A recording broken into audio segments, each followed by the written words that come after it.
Kabanata 311. Paano ka nagsisinungaling sa akin? James.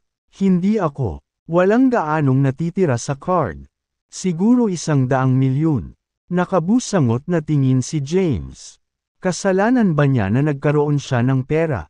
Inagaw ni Thea ang card sa kanyang mga kamay at malamig na ungol. Curious akong makita kung magkano ang laman ng card na ito. Pagkasabi nito, nagtungo siya sa malapit na ATM. Ipinasok niya ang card. Password.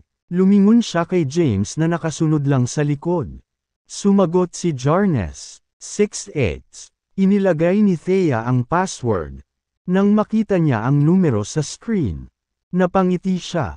Then, wearing a grim expression, she reproached James. The balance is 0. How dare you lie to me? Napakamot sa ilong si James. Talagang 0 ang balanse. Gayunpaman, ito ay maaaring mag-withdraw ng $100,000,000. Bukod dito, hindi niya kailangang bayaran ang mga ito. Tutulungan siya ng Financial Department ng bansa na bayaran ang lahat ng inilabas ni Thea na card at ibinalik kay James. Kahit na 0 ang balanse, natuwa pa rin si Thea. Iyon ay dahil nakuha ang pera sa pamamagitan ng ilegal na paraan. Naniniwala siya na likas na kay James ang ipagmalaki ang pagiging mayaman. Well, at least nagyabang lang siya at hindi illegal ang pagkuha ng pera. Nagtungo ang dalawa sa sangay ng Herbal Biotech sa North Kensington. Ang Herbal Biotech ay ang nakikitang botika sa Kensington at itinatag ng sikat na Dr. J. Fallon. Ito ay kilala hindi lamang sa Kensington kundi sa buong bansa. Ito, syempre, kasama ang North Kensington. Tinutukan ng auction ng Herbal Biotech ang mga mayayaman. Iyon ay dahil ang mga halamang gamot na ibinebenta ay mahalaga at hindi mabibili. Bagamat ang mga mahahalagang ito ay kakaiba ay marami na walang. Sila ay mga tagapagligtas ng buhay para sa mga mayayaman na may malubhang karamdaman. Maya-maya, nakarating na sila sa lugar. Ang tindahan ay sarado ngayon para sa auction. Upang maging matagumpay ang auction, si Dr. J. Fallon ay nagdala ng maraming mahahalagang halamang gamot kabilang ang 1,000 taong gulang na hari ng ginseng mula sa punong tanggapan. Thea Callahan. Isang boses ang dumating. Napalingon si Thea at nakita niya ang isang magandang babae at isang gwapong lalaki na papunta sa kanya. Ha! Tinitigan ni Thea ang babae. Nakaramdam siya ng pamilyar na pakiramdam. Gayunpaman, walang pumasok sa isip niya. Ikaw kasi, Thea. Ako ito. Ako si Juliana Jacaruso. Juliana. Nagulat si Thea. Si Juliana Jacaruso ay isa sa kanyang matalik na kaibigan noong senior high school. Ang relasyon nila ni Juliana ay kapareho ng kay Quincy. Sila ang naging magkakaibigan. Nakangiting sabi ni Juliana, I heard from Quincy in the group chat that you've restored your looks. Nag-post pa siya ng picture mo. Hindi kita nakilala nung nakita kita ngayon. Natitiyak ko lang na ikaw yun pagkatapos suriin muli ang larawan. Ngumiti si Thea. Hinayla ni Juliana sa tabi niya ang gwapong lalaki at ipinakilala. This is my boyfriend. Siya si Key. Mula sa Zenos. Kamusta? Inihad ni Thea ang kamay niya. Napatulala si Key kay Thea. Hindi siya kumalas sa pagkakahawak niya kahit na nakipagkamay siya. Kumalas si Thea sa pagkakahawak niya at pinilit na ngumiti. Pagkatapos, hinayla niya si James at ipinakilala. This is my husband, James Caden. Ano? Siya si James. Bulalas ni Juliana. Para siyang nakakita ng kakaibang bagay. Nabalitaan ko kay Quincy na siya ang walang kwentang manugang ng mga Callahan. Hindi lang siya naglilimita sa pamilya. Hindi rin siya nagtatrabaho at walang ambisyon. Parang si Quincy lang. Binabaan ng tingin ni Juliana si James at walang tigil na minamaliit siya nang makilala siya. Ngumiti ng mahina si James. Sinaman siya ng tingin ni Thea na may hinanakit. Habang nag-iipon, mabilis na naglalakbay ang masamang balita. Ang reputasyon ni James sa pagiging basura ay kumakalat na sa North Kensington. She smiled awkwardly and said, "Juliana, James isn't completely useless. Mahilig lang siyang maging low profile. Nag-practice siya ng gamot, at gumamot siya sa mga sugat ko. Ang kanyang mga kasanayang medikal ay higit pa kaysa kay Dr. Fallon ng Kensington." Tanging nasabi niya ito sa sandaling iyon. Bagamat sinabi ni James na wala siyang gaanong alam sa medisina, hindi niya nais na ipahiya ang sarili sa harap ng dati niyang matalik na kaibigan. Kaya sinubukan niyang magpaliwanag. Nakatingin lang si Juliana kay James nang marinig ito. Gayunpaman, hindi pa rin niya ito pinapahalagahan. Kung tutuusin, marami ang nagsasagawa ng medisina sa Kensington. Magiging kakaiba kung ang isang tao mula sa lugar ay hindi nakakaalam ng isa o dalawang bagay tungkol dito. Hindi niya sineseryoso ang sinabi ni Thea. Kung tutuusin, kung talagang mas may kakayahan si James kaysa kay Dr. Fallon, magiging kilala siya sa buong mundo sa halip na kutsain dahil sa pagiging walang kwenta ng publiko. Nga pala, nandito ka ba para lumahok sa auction na inorganisa ng Herbal Biotech? Iniba ni Juliana ang usapan. Oo, tumango si Thea at sinabing, "Birthday ng lola ko, balak ko siyang ligawan." Ginseng. Kaagad, humakbang si Ki na may matingkad na ngiti. "Ipauwi mo na sa akin ang lahat." Ms. Thea, mayroon akong magandang relasyon sa taong namamahala sa Herbal Biotech ng sangay ng North Kensington. Hihilingin ko sa kanya na magtabi ng isa para sa iyo. Maraming salamat. Wala lang. Dahil kaibigan ka ni Juliana. Kaibigan na rin kita. Walang nang ahas na tumanggi sa mga Zeno sa North Kensington. Nagsimulang ipagmalaki ang Ki tungkol sa kapangyarihan at impluwensya ng mga Zeno sa North Kensington. Ngumiti si James at hindi nagsalita. Matapos mag-chit-chat saglit, pumasok sila sa Herbal Biotech. Malawak ang Herbal Biotech sa loob. Dahil hindi pa gabi, hindi pa nagsisimula ang auction. Gayunpaman, maraming mamahaling halamang gamot ang ipinakita. Marami sa kanila ay mga bagay sa auction ng gabi na inihayag para sa isang sneak peek upang malaman ng publiko ang kanilang mga halaga at presyo. Casual na tumingin sa paligid sina James at Thea. Maya-maya, gabi na. Maraming mayayamang tao ng North Kensington ang naruroon sa pinakamataas na palapag ng Herbal Biotech. Ang auction ay gaganapin ayon sa schedule. Maraming maimpluwensyang pamilya sa North Kensington ang nagtipon dito. Ang ilan sa kanila ay nagmula sa ibang bahagi ng bansa at narito upang bumili ng mga halamang gamot na maaaring magpahaba ng kanilang buhay. Isang kaakit-akit na babae sa puting damit na may kaakit-akit na figure ang lumakad papunta sa auction block. Wow! Si Christine Fallon pala. Iyan ay si Christine Fallon. Ang apo ni Dr. Fallon. Hindi ko inaasahan na siya ang magiging host para sa auction na ito. Sabi sa mga sabi-sabi. Ang kanyang medical skills ay higit pa sa kanyang lolo. Tinawag na niya ang babaeng Asclepius ng Kensington. Ang babaeng nakasuot ng puting damit ay naglakad papunta sa auction block. Agad namang naghiyawan ang mga tao. Hawak ang mic. Tumingin si Christine sa mga tao at nakangiting sinabi, "Welcome to the auction organized by Herbal Biotech. Maraming mahahalagang halamang gamot ang isusubasa dito ngayon.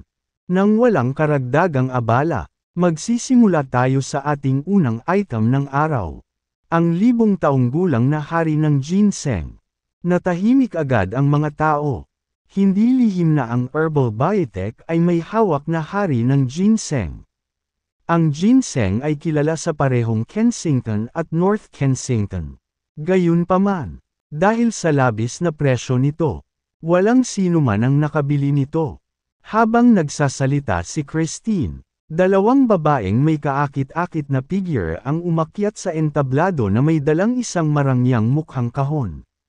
Ito ay pula at halos 1 metro ang haba. Binuksan ni Christine ang kahon, sa loob ay isang hugis tao na ginseng na 1 metro ang haba. Wow!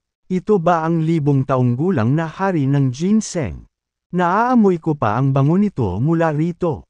Ang alamat ay mayroon itong napakataas na medikal na halaga at maaaring magamit upang gamutin ang lahat ng mga sakit sa pamamagitan ng pagsasama nito sa iba pang mga dekalidad na halamang gamot.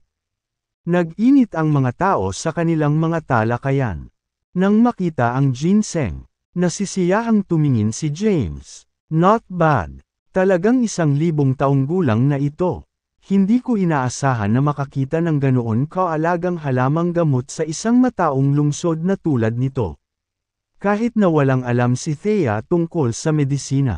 Natigilan siya nang makita ang napakalaking ginseng. Nagsalita si Christine sa likod ng auction block. Ang 1000 taong gulang na hari ng ginseng na ito ay binili ng aking lolo 8 taon na ang nakakaraan sa isang magandang pagkakataon. Simula noon, ito na ang signature treasure ng aming shop. Naniniwala ako na ang lahat ng narito ngayon ay narinig na ang panimulang presyo nito ay 100 milyon. Kaya, ang pagtaas ng bid ay hindi maaaring mas mababa sa 1 milyong dolyar. Nang marinig ito, huminga ang karamihan. Bagamat mayayamang tao ang mga ito, nabigla pa rin sila sa napakataas na presyo.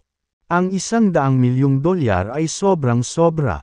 Naniniwala sila na hindi sulit na gumastos ng 100 milyong dolyar sa ginseng. Kahit na ito ay ang hari ng ginseng.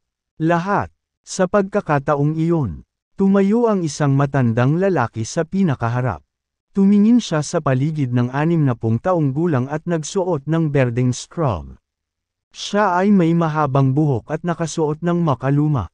Tumingin siya sa mga tao at nagpakilala. Ako si Bjorn Truman. At magkakaroon ako ng hari ng ginseng. Para sa akin, huwag kang magbid. Ano? Bjorn Truman. Siya si Bjorn Truman. Bulalas ng karamihan. Naguguluhan. Tumingin si James kay Thea at nagtanong. Honey, sino siya? Bago pa makapagsalita si Thea, si Juliana sa tabi niya ay sinaman ng tingin si James. Hindi mo man lang kilala si Blum Truman. At gayon pa man ang sabi mo ay nagsasanay ka ng medisina. Napakamot sa ilong si James. Dapat bang alam ng isang nagpractice ng medisina si Bjorn Truman? Paliwanag ni Thea, honey, sikat si Bjorn Truman sa medical world. Ang kanyang reputasyon at prestihiyo ay maihahambing kay Dr. Fallon. Oh, napukaw ang curiosity ni James. Sabihin mo sa akin ang higit pa tungkol dito. Paliwanag ni Thea, 5,000 taon na ang sining ng medisina. Nagkaroon ng maraming medikal na asosasyon bago itinatag ni J. Fallon ang Doctors Association. Kahit na ang Doctors Association na itinatag ni J. Fallon ay kinikilala bilang mainstream. Maraming mapagmataas na doktor ang tumangging sumali. Kaya, gumawa sila ng sarili nilang asosasyon. Si Bjorn ay isa sa kanila. Binansagan siyang Doctor of Wonders at siya ang kinatawan ng hindi kaakibat sa paaralan. Napakamot sa ilong si James. Hindi niya inaasahan na magiging ganito kakomplikado ang mundo ng medisina. Marami sa maruruming mayaman ang narito ngayon para sa 1000 taong gulang na hari ng ginseng. Gayunpaman, bago pa man magsimula ang bidding, si Bjorn, ang Doctor of Wonder, ay tumayo at inihayag ang 1000 taong gulang na hari ng ginseng ay kanya. Kilala nila si Bjorn. Hindi handang sakta ng isang tao na may mga advanced na medikal na kasanayan. Sumuko sila sa ideya ng pagbid gayunpaman. Hindi pinansin ni James ito ay isang beses sa isang buhay na pagkakataon. Paano niya ito na-miss? Bukod dito, ang pagtatanghal ng hari ng ginseng bilang isang regalo ay nagbibigay ng paggalang ni Thea sa mga Hills. 101 milyon. Itinaas ni James ang kanyang bidding card. Umalangaw-ngaw ang boses niya sa buong venue. Nang marinig ito, napatingin ang lahat kay James. Inaasahan nilang masaksihan ang isang kamangha-manghang tanawin. Inihayag ni Byom ang hari ng ginseng bilang kanya. Sino ang lalaking ito? Paano siya makakapagbid? Kalaban ba niya si Bjorn? Pagkatapos ng anunsyo ni Bjorn, walang nang ahas na magbid. Nagsuot siya ng satisfying expression. Maya-maya lang, may dumating na boses. Nagdilim ang mukha niya nang makitang nagbid si James. Nang makita ang isang bata at hindi pamilyar na mukha, malamig niyang sabi, "Hoy, hindi mo ba narinig ang araw kung ito ng ginseng? Ano ang kahulugan nito? Kalaban mo ba ako?" Walang pakialam si James kay Bjorn. Kailangan niya ang 1,000 taong gulang na hari ng ginseng para sa kapakanan ni Thea. Mula sa auction block, dumilim ang mukha ni Christine nang makita si Bjorn. Alam niyang mahirap itong tao. Bukod dito, ang kanyang mga medikal na kasanayan ay hindi mas mababa sa kanyang lolo. Dahil inihayag ni Bjorn ang hari ng ginseng bilang kanya, hindi niya ito maipagbibili sa magandang presyo. Then, she saw James made a bid. Pagkatapos, nakita niya si Thea sa tabi nito na natigilan si Christine. Hindi ba si Thea Callahan iyon? Bagamat hindi siya sigurado sa background ni Thea, tinanggal ang kanyang lolo noong birthday party ni Una Lawson. Paarap sa laban ni Bjorn. Tumawa si James. Dahil pareho nating gusto ang hari ng ginseng. Naway manalo ang pinakamataas na bidder.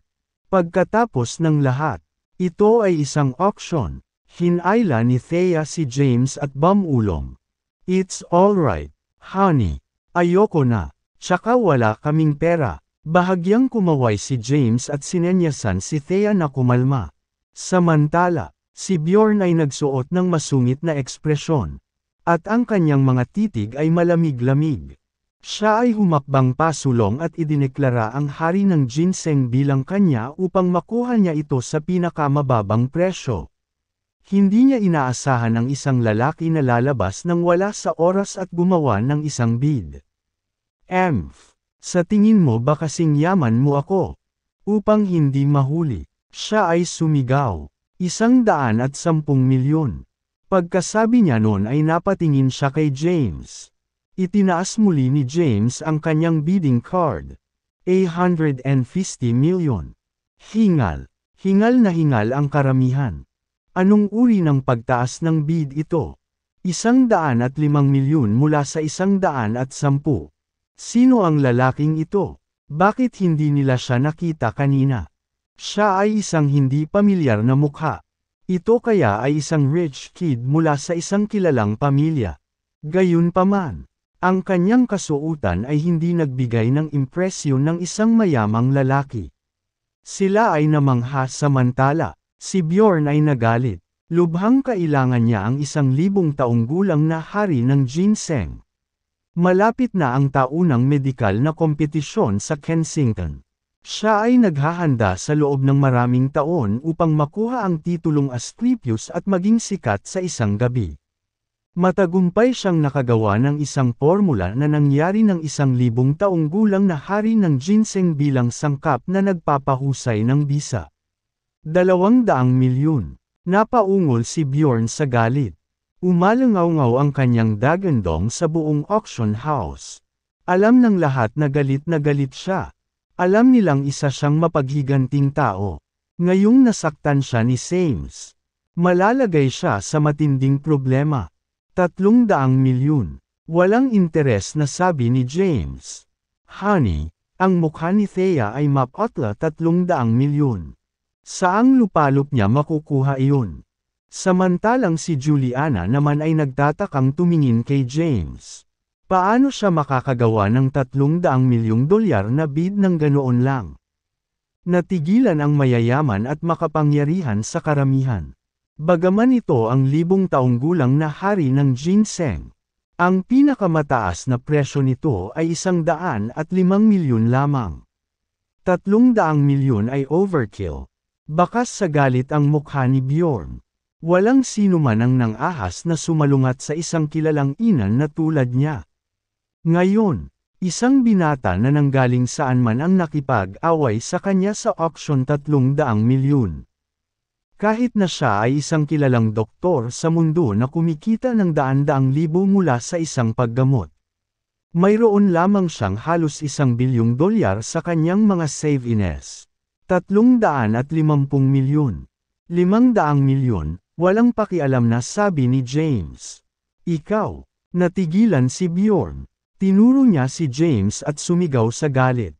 Who the hell are you? Kid. Bakit mo ako kinakalaban? Napangisi si James. Isa lang akong nobody. Sinabi ko na ang pinakamataas na bidder ay maaaring magkaroon ng hari ng ginseng. Kung gusto mo, taasan mo lang ang bid. Nang marinig ang napakataas na presyo, nanginginig si Thea sa takot. Hinayla niya si James at sinenyasan itong tumigil. Gayunpaman, hindi natakot si James. Fine, whatever. Sa sobrang galit ni Bjorn ay napangiti siya. Inabot niya ang nangungunot niyang braso at itinuro si James. Kunin mo kung gusto mo. Tiyak na umaasa akong mahalaga ito ay magpapahaba ng iyong buhay. Nagbabantang tono niyang sabi. Nakita ng lahat na galit siya. Napapahamak si James. Tumigil si Bjorn sa pagtataas ng bid. Si Christine ay nanunood mula sa likod ng auction block at nanatiling tahimik. Gayunpaman, lihim niyang ipinaalam kay Jay, na nasa Kensington. Matapos marinig ang tungkol sa nangyayari, agad na nagtap si Jay sa mga surveillance camera sa venue.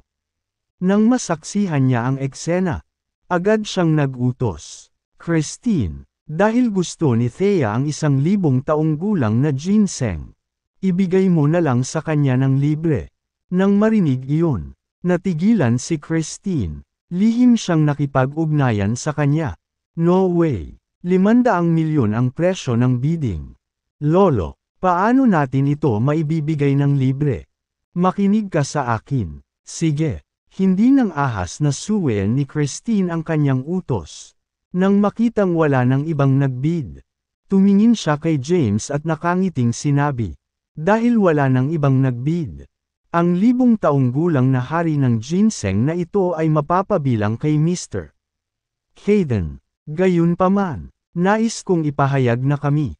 Sa Herbal Biotech ay nagpa siya na iharap ito sa kanya ng libre. Nang marinig ito, natigilan ang mga tao. Libre. Napatingin ang mga tao kay James. Sino itong ordinaryong lalaki na ito? Bakit ang Herbal Biotech ay magbibigay sa kanya ng napakamahal na halamang gamot ng libre? Bahagyang ngumiti si James, inaasahan niya ito. Alam niyang tiyak na maaakit nito ang atensyon ni Jay kapag nagbid siya.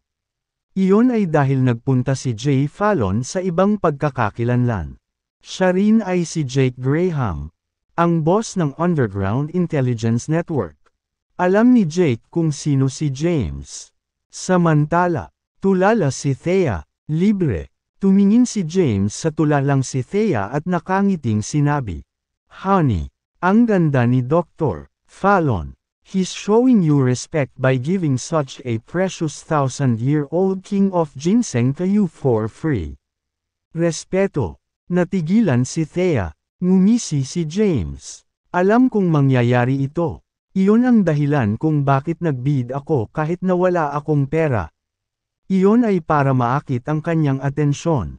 Ito ay naging isang matunag na tagumpay. Natulala si Thea.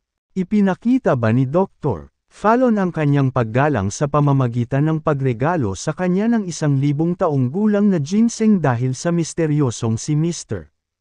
Hayden. Ginoo. Hayden. M.S. Thea. Mangyaring bumalik sa backstage para kunin ang ginseng pagkatapos ng auction. Pagkasabi niyan, ipinagpatuloy niya ang auction. Nataranta si Juliana sa tabi niya. Ano ang nangyayari? Bakit ibibigay ng Herbal Biotech ang mahalagang 1,000 taong gulang na hari ng ginseng kay Jotnes ng libre kahit na umabot na sa 500 milyon ang presyo ng bidding? Baka isa siyang big shot. Let's go. Honey, kukunin natin ang ginseng at uuwi na tayo. Tinulungan ni James si Thea na tumayo at tumalikod na para umalis. Nang makita ito, tinawag ni Christine ang isa pang auctioneer at pumunta sa backstage. Magalang na bati ni Christine. Mr. Hayden, M.S. Thea, M.S. Fallon. Masyadong mahalaga ang reg-along ito. Hindi ko matanggap. Nandito si Thea para tanggapin ang regalo. Paano niya matatanggap ang gayong mahalagang halamang gamot? Ayaw na niyang utangin pa ang misteryosong Mr. Hayden. Siyempre, tatanggapin namin. Agad na wika ni James. James. Thea reproached him. Paano tayo kukuha ng gamit ng iba ng libre? Napakamot ng ulo si James at sinabing, Honey, nakakalokong hindi tumanggap ng mga libreng bagay. Nagmamadaling sumingit si Christine. M.S. Thea, ito ay tanda lamang ng paggalang ng aking lolo. Isa lang itong King of Ginseng. Please accept the gift. Pero, walang pero. Kinuha ni James ang hari ng ginseng at nakangiting sinabi, M.S. Fallon, salamat kay Dr. Fallon sa ngalan namin. Pagkasabi nun ay hinayla niya si Thea sa may errand at umalis. Hinayla ni James si Thea palabas ng Herbal Biotech. Sa labas, galit na galit si Thea. Anong ginagawa mo, James? Paano natin tatanggapin ang gayong mahalagang regalo? Bakit hindi? Libre naman. Walang pakialam si James. Ikaw. Thea pouted then. Huminga siya ng malalim. Buntong hininga, di bale. Muli, may utang na loob siya sa misteryosong Mr. Hayden ng isa pang pabor. Pagbalik niya sa Kensington, kailangan niyang magpasalamat sa kanya ng personal at hiling sa kanya na huwag siyang bantayan. Kahit ordinaryong tao lang siya, inaalagaan siya ng isang makapangyarihan at maimpluwensyang lalaki. Isang beses o dalawang beses ay maayos. Gayunpaman, ito ay masyadong nakakabigay puri para mangyari ito sa lahat ng oras. Matapos makuha ang 1000 taong gulang na hari ng ginseng, bumalik sina James at Thea sa tirahan ng burol. Habang nasa daan, nakatanggap sila ng tawag mula kay David. Nasaan ka, Thea? Si Cyrus ay nagpapakain sa amin. Halika bilis. Hindi bale na. Hindi ako pupunta. Halika bilis. Partikular na tinatrato kanya sa isang pagkain. Nasa Gastronome kami.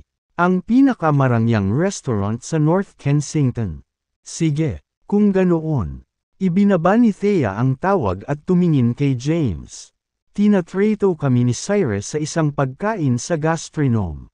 Fair na, binuksan ni James ang GPS. Matapos tukuyin ang lokasyon ng paghahanap, nagmaneho siya patungo sa lugar. Kasabay nito, umalis si Bjorn sa auction sa Herbal Biotech. Nasa isang presidential suite siya sa isang 5-star hotel. Damn it all! Namula ang mukha niya sa galit. Siya ay isang kilalang doktor. Kahit saan man siya magpunta, palaging may mga taong nangungulit sa kanya. Kahit formal na siyang nagpakita ng sarili sa madla, may isang taong hindi pinansin. Sa harap niya ay nakatayo ang isang magalang na nasa katanghaliang gulang na lalaki. Mr. Truman, tiningnan namin ang background ng taong iyon. Sabi niya, speak. Bjorn had a murderous look. Malamig niyang sabi, going against me. Pagod na siguro siya. Nabubuhay. Gagawin kong buhay impyerno ang buhay niya. James ang pangalan niya. Siya ay nagmula sa Kensington at manugang ng mga kalahan. Ang mga kalahan ay walang impluwensya ng pamilya. Ang mga ari-arian ng kanilang pamilya ay umaabot lamang sa $1 bilyong. Naikuyong ni Bjorn ang kanyang mga kamao. Napakalakas ng loob ng isang manugang ng pangalawang rate na pamilya na kumilos sa gayong kabastusan. Ginoo Truman, ibinuka at itinikom ng nasa katanghaliang gulang na lalaki ang kanyang bibig. Nanatiling tahimik. Bakit ka nauuto? Magsalita ka. Oo, Sabi ng middle-aged na lalaki. Bagaman basura si James, hindi ordinaryong babae ang asawa niyang si Thea Callahan.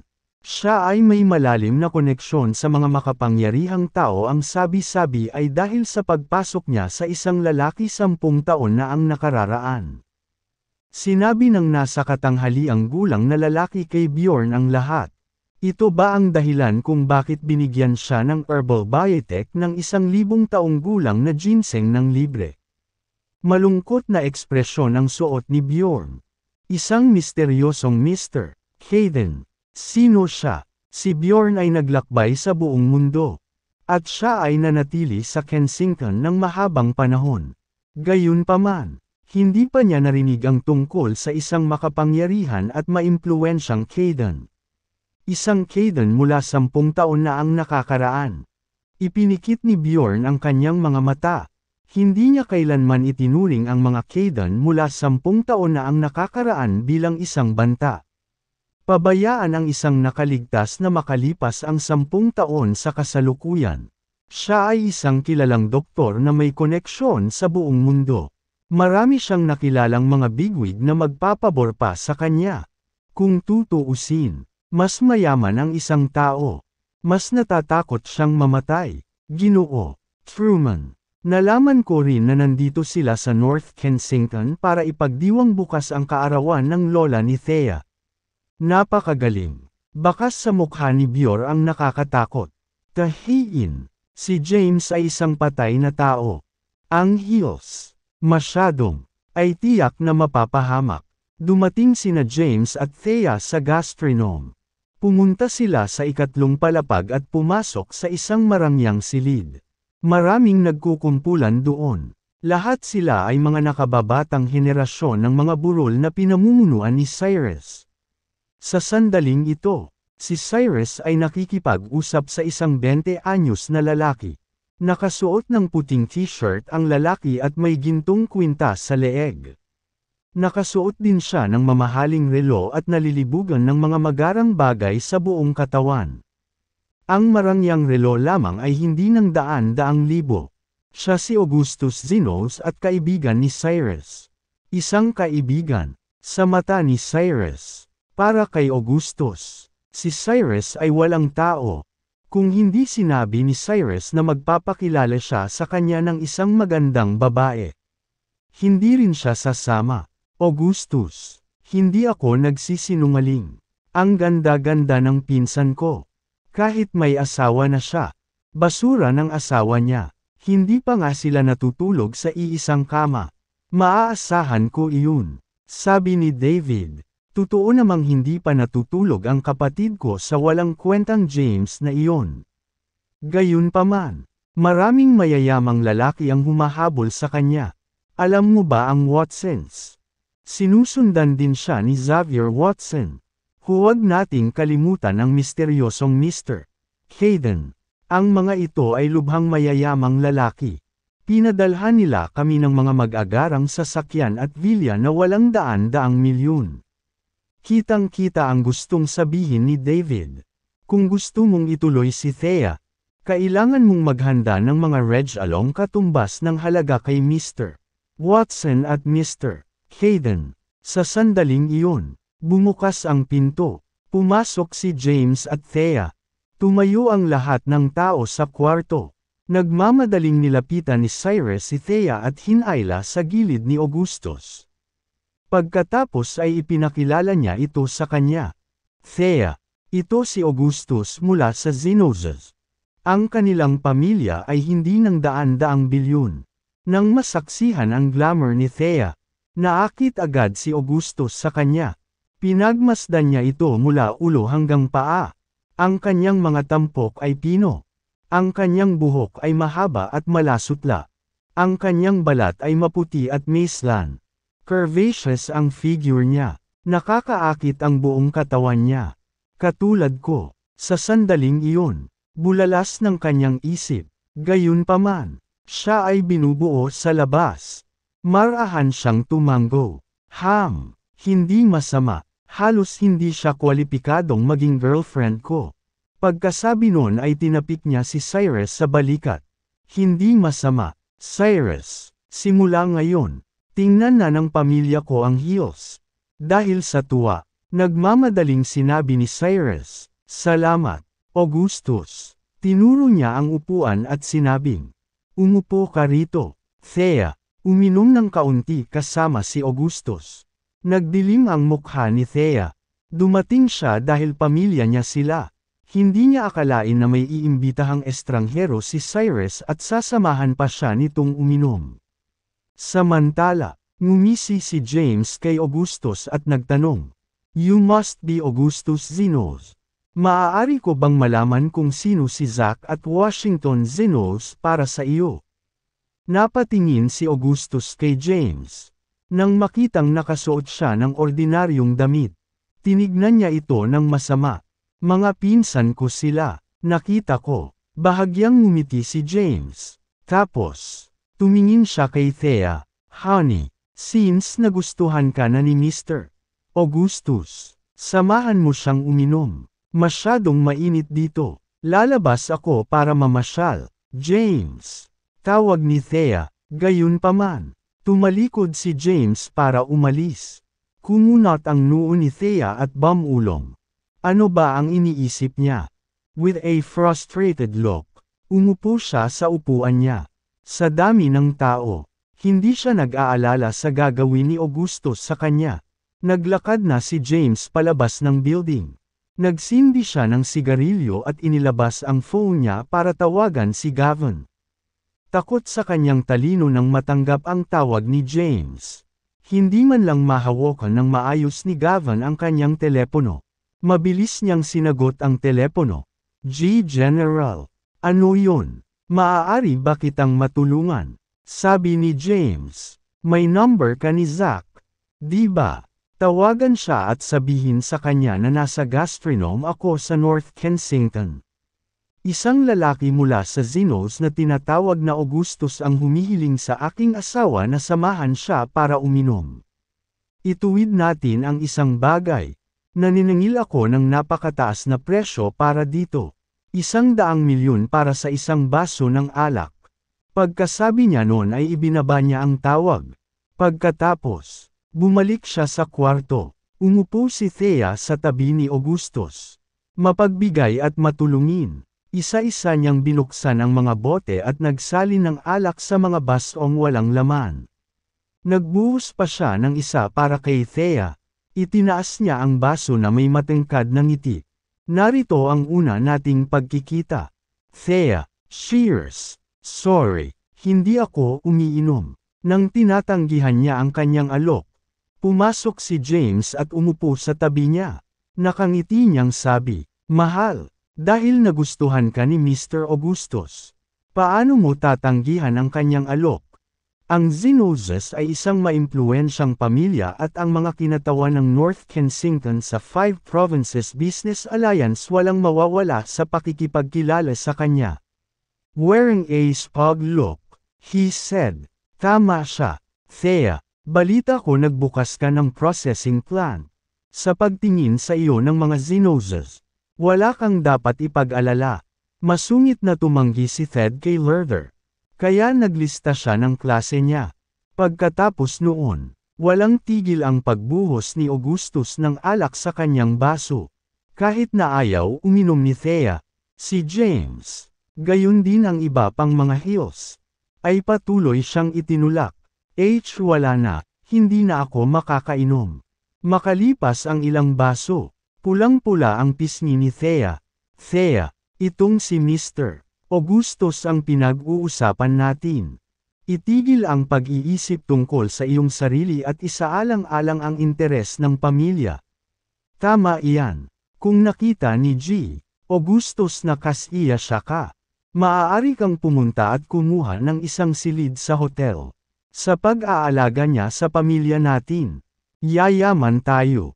Tumunog ang heels. Samantala, napasandal si James sa isang upuan at nanatiling tahimik. Tumawa si Augustus. "Haha, tama na. Maaari tayong pumunta at kumuha ng isang silid pagkatapos uminom. Babantayan ko kayo sa hinaharap. Sabay tayong yayaman." Napatingin siya kay Thea, nang makita ang namumulang pisngi nito. Bumilis ang tibok ng puso niya. Nasa ika-10 baso ng alak si Thea. Hindi pa siya nakainom ng alak. Pagkatapos uminom ng napakaraming sa loob ng maikling panahon. Nakaramdam siya ng pagkahilo at tumangging uminom pa. Gayunpaman, ang Hills ay hindi nasisiyahan. Tumigil ka na sa pagiging inosente. Thea, sa tingin mo wala kaming alam. Niloloko mo ang isang misteryosong Mr. Kaden kahit may asawa ka na. Kung hindi dahil sa pagtingin niya sa iyo, magkakaroon ka ba ng tagumpay na tinatamasa mo ngayon? Ngayong mayaman na ang mga kalahan. Hindi mo ba kami matutulungan? Ang mga Hills ay bumigkas ng mga masasakit na salita. Anong pinag-uusapan niyo? Lumapit si David sa kanila at siniraan sila. Paano responsable si Thea sa pagtulong sa inyo? Mas mabuting bantayan mo ang bibig mo. Napatingin siya kay James. Nang makitang si James ay tamad na nakaupo sa upuan na walang interes na tingin. Si David ay nagalit. Siya ay nakatayo sa tabi habang ang kanyang asawa ay sinisiraan. Anong basura, kahit na gusto ni David ng isang mayamang bayaw. Ang Hills ay masyadong abrasive. Wag na, David. Tumayo si Thea, ngayong naibigay na niya ang mukha sa Hills. Gusto na niyang umuwi at magpahinga. Tumayo siya para umalis. Hinawakan ni Cyrus ang braso niya at sinabing, "Anong ginagawa mo, Thea? Si Augustus ay isang Xenos. Kung siya ay maaaring makakuha ng pabor sa isang Xenos, ang Hills ay mayaman. Paano niya pakakawalan si Thea?" Sigaw ni Thea, "Anong ginagawa mo? Pakawalan!" Sampal. Sinampal ni Cyrus si Thea sa mukha niya at umungol. "Stop acting innocent. Alam mo ba kung sino si Augustus?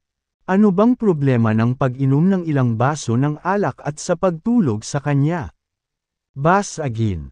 Sa isang iglap, pinalipad si Cyrus. Isang malakas na sipa ang ibinigay ni James sa kanya. Lumipad si Cyrus ng 2 metro ang layo. Para kay James, ang pananahimik niya ay hindi na nakakuha ng libreng pass para ay bully si Thea. Nanatili siyang tahimik dahil gusto niyang makakuha ng mas maraming venture capital. Bagamat mayaman siya, hindi niya ito basta-basta maibibigay kay Thea. Magdududa siya at maghahinala na nakuha niya ang pera ng ilegal. Hindi inaasahan ni Thea na gagawin ng karahasan si James. Napahinto siya sa oras at sinabing, "Okay lang, honey." Saka lang umupo si James. Tumingin siya kay Thea at nagtanong, "Pwede ka bang ituloy ang pag-inom?" "Honey, ha?" Kumunat ang noo ni Thea. "Anong ibig mong sabihin, James?" Nakangiting sabi ni James, "Kung kaya mo pang uminom." Continue. "Ano?" Naguguluhan si Thea. Sa pagkakataong iyon, bumangon si Cyrus. Napahawak sa dibdib. Itinuro niya si James na may masakit na ekspresyon. "Basura ka. How dare you hit me? Dead meat ka." Pagkasabi nun ay tumingin siya kay Augustus. "Augustus, tawagan mo ang mga putok dito. Bilasan mo. Tawagin mo ang mga security guard at durugan mo siya." Malungkot na ekspresyon ang suot ni Augustus. Malamig niyang tinitigan si James. "Lumuhad ka, basura." Umupo si James sa isang upuan at nag-cross legs. Hindi pinapansin si Augustus. Sinabi niya, "Honey, uminom ka hanggat kaya mo." "Hindi pwede. Umuwi na tayo." Tumanggi si Thea. Alam niyang magaling na manlalaban si James. Maaari niyang patayin ang 12 lalaki sa isang iglap. Ayaw niyang mawalan ng kontrol sa mga bagay. Samantala, inilabas ni Augustus ang kanyang telepono at tumawag. Maya-maya, bumukas ang pinto. Pumasok ang 12 security guard na armado ng mga electric baton. Agad na itinaas ni James ang kanyang mga kamay at nakiusap. Please. Huwag kang padalos-dalos. Honey, uminom ka pa ng kaunti kay Mr. Augustus. Kung hindi, mabubugbog ako hanggang mamatay." Nang makita ang mga security guard, natakot si Thea. Ayaw niyang maulit si James sa karahasan. Tumingin siya kay Augustus na nagmamakaawa. Ginoo, Augustus, pakiusap na umalis sila. May iinyuman pa ako sa iyo. Ganyan ang paraan, sagot ni Augustus. Ito ang kanyang teritoryo, at sila ang kanyang biktima.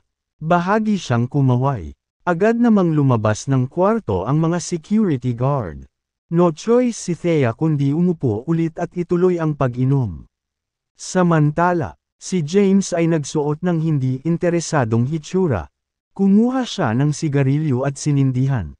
Kasabay nito, pagkatanggap ng tawag ni James ay agad na tinawagan ni Gavin si Zack. Nang marinig niya ang nangyari, nabigla siya. Pagkatapos, nagmura siya. Damn you, Augustus. Sinusubukan mo bang sirain ang Xenozas? Kung nasa North Kensington lang sana siya. Sumugod na siya at tinuruan ng leksyon si Augustus. Gayunpaman, nasa Kensington siya, hindi siya makarating doon sa oras. Tinawag niya si Richard Xenos, ang kanyang ama at ang patriarch ng sambahayan na, tatay. May nangyaring masama. Sinasamahan siya ng B****starred na si Augustus na asawa ng Black Dragon para uminom. Umalis ka na dyan. Nasa gastronome sila. Sinabi sa amin ng Black Dragon na kailangan naming magbayad ng 100 milyon para sa bawat baso ng alak na iniinom niya. Magkakaroon tayo ng malaking problema kung hindi tayo makakarating doon sa tamang oras. Kung magkano ang binabayaran namin ay hindi ang punto. Gayunpaman, kung sasaktan natin ang Black Dragon, ang Xenozas ay masisira. Ito talaga ang Black Dragon. Ang Black Dragon General ng Southern Plains. Ang behind the scenes na may-ari ng Transgenerational. At ang nasa likod ng pagkawasak ng Xaviers at pagkamatay ng mga pinuno ng Great Four.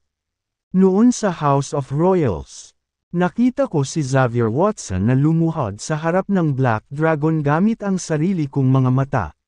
Si Richard ay isang kinatawan ng North Kensington sa Five Provinces Business Alliance. Mayroon siyang magandang ideya tungkol sa kung sino ang bumili ng Transgenerational New City. Kaya naman, nang matanggap niya ang tawag ni Gavin, namutla ang mukha niya. Itong B****starred. Papatayin ko siya. Sumakay si Richard sa gastronome. Sa gastronome, umiinom si Thea. Nakainom siya ng hindi bababa sa 20 baso ng alak. Hindi na siya makainom pa. Nang makitang hinog na ang pagkakataon, naglabas si Cyrus ng isang balumbon ng mga papel de bangko at inihagis kay James. Hoy, basura! Kunin ito at magsaya sa iyong sarili. Papauwiin ni Augustus ang asawa mo bukas ng umaga. Sa pagtanggap ng pera, nanatiling walang kibo ang mukha ni James. Hindi napapansin ni Thea ang mga kilo niya, na unti-unting nawawalan ng malay.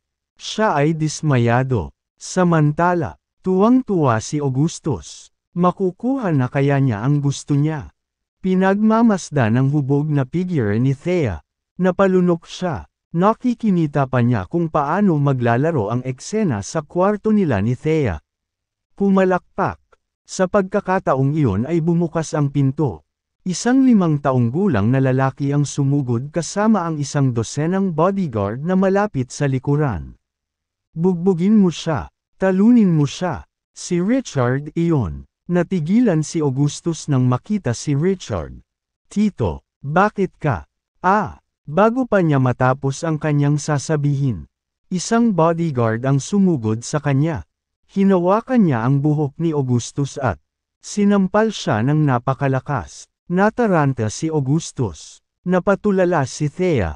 Lahat ay nabigla. Si James lang ang nanatiling composed. Galit na sumigaw si Richard. Talo ka sa kanya. Inihagis ng mga bodyguard si Augustus sa sahig at pinagpatuloy ang paghampas sa kanya. Arg! Uncle, please stop, nagmakaawa si Augustus. Ang Hills ay natakot nang masaksihan ang eksena. Lumapit si Richard kay Thea at lumuhod sa harapan niya. Tapos, non-stop siyang nagkauto. MS. Si Thea, kasalanan namin kung bakit hindi namin siya tinuruan ng mabuti. Mangyaring magkaroon ng kawalan ng lakas sa mga Xenozas. Natulala si Thea, hindi niya alam kung ano ang nangyari. Tumayo siya at tinulungang tumayo si Richard. Gayunpaman, nasuka siya sa sandaling tumayo siya. Nasuka ang buong nakaluhod na si Richard. Pagkatapos, bumagsak siya sa isang upuan. Sumigaw si Augustus sa matinding paghihirap at nawalan ng malay ang mga burol ay natakot na makita ito. Pumunta sila sa gilid at nanatiling tahimik. Tumingin si James kay Richard at malamig na sinabi, "Isang Xenos ang nagpasama sa asawa ko sa pag-inom. Dahil hindi mabibili ang katawan ni Thea, natatakot ako na magiging labis ang presyo. 100,000,000 kada baso. Nagbibilang ako. Uminom ng halos 20 baso ng alak ang aking asawa. Bigyan kami ng 2 bilyon. At hahayaan namin itong mag-slide. Ano, nabaliw ka na ba?" Agad namang nanembalik si Thea na tipsy. She looked at James and rebuked him. "Stop spouting nonsense, James. Ano ang ibig mong sabihin sa 100,000,000 kada baso? Ano ang ibig mong sabihin sa 2 bilyon? Nabaliw ka na. Masaya kaming magbabayad." Hindi nang ahas na pabulaanan ni Richard si James. Ipinaliwanag sa kanya ni Zack ang lahat. Ito ang Black Dragon.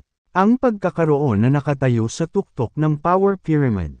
Ang isang order mula sa Black Dragon ay maaaring magpahiwatig ng kapahamakan para sa 5 Provinces Business Alliance.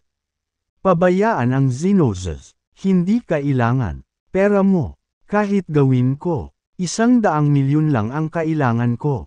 Mayroon kang 2 bilyon. Pagkatapos ng lahat, ano ang masama sa pagbibigay ng 100,000,000? Nasa kapatid mo ako. Kabanata 320. Lumuhad si Richard sa sahig. Tumibok ang puso niya. MS. Thea, pakibigay sa akin ang bank account number mo. Nakikiusap ako sa'yo. Ililipat ko agad. Naliligaw pa rin si Thea. Bakit siya nagmamakaawa na bigyan siya ng pera? Ilang baso lang ng alak iyon. Nang makita si Augustus na nahimete sa sahig, huminga siya ng malalim. Ito kaya ang misteryosong Mr. Hayden. Gayunpaman, nasa North Kensington sila, habang nasa Kensington siya. So, paano niya malalaman kung ano ang nangyayari dito? Gaano siya ka-impluwensya? Naisip ni Thea ang isang lalaki. Ang misteryosong Mr. Hayden. Maraming tao ang nasa kwarto. Gayunpaman, nanatiling tahimik ang lahat. Walang nang ahas magsalita. Maya-maya, nagsalita si Thea. It's no big deal. Ilang baso lang ng alak. Maayos ang lahat. Ang 2 bilyong dolyar ay hindi maliit na halaga. Hindi niya tatanggapin ang gayong regalo. Napatingin si Richard kay James. Nakaupo sa upuan. Hinihit-hit ni James ang kanyang sigarilyo at tumingin kay Thea. Honey, are you dumb? Kunin mo na. Ito ay 2 bilyong dolyar na pinag-uusapan natin. Hindi tayo kikita ng ganoon kalaking pera kahit na nagtatrabaho tayo ng ilang dekada. Nabalitaan ko na ang Xenozas ay isang mayamang pamilya na may kabuuang mga asset na daan-daang bilyon. Hindi sila kapos sa pera. Oo, nagmamadaling dagdag ni Richard. Hindi naman kami nagkukulang sa pera.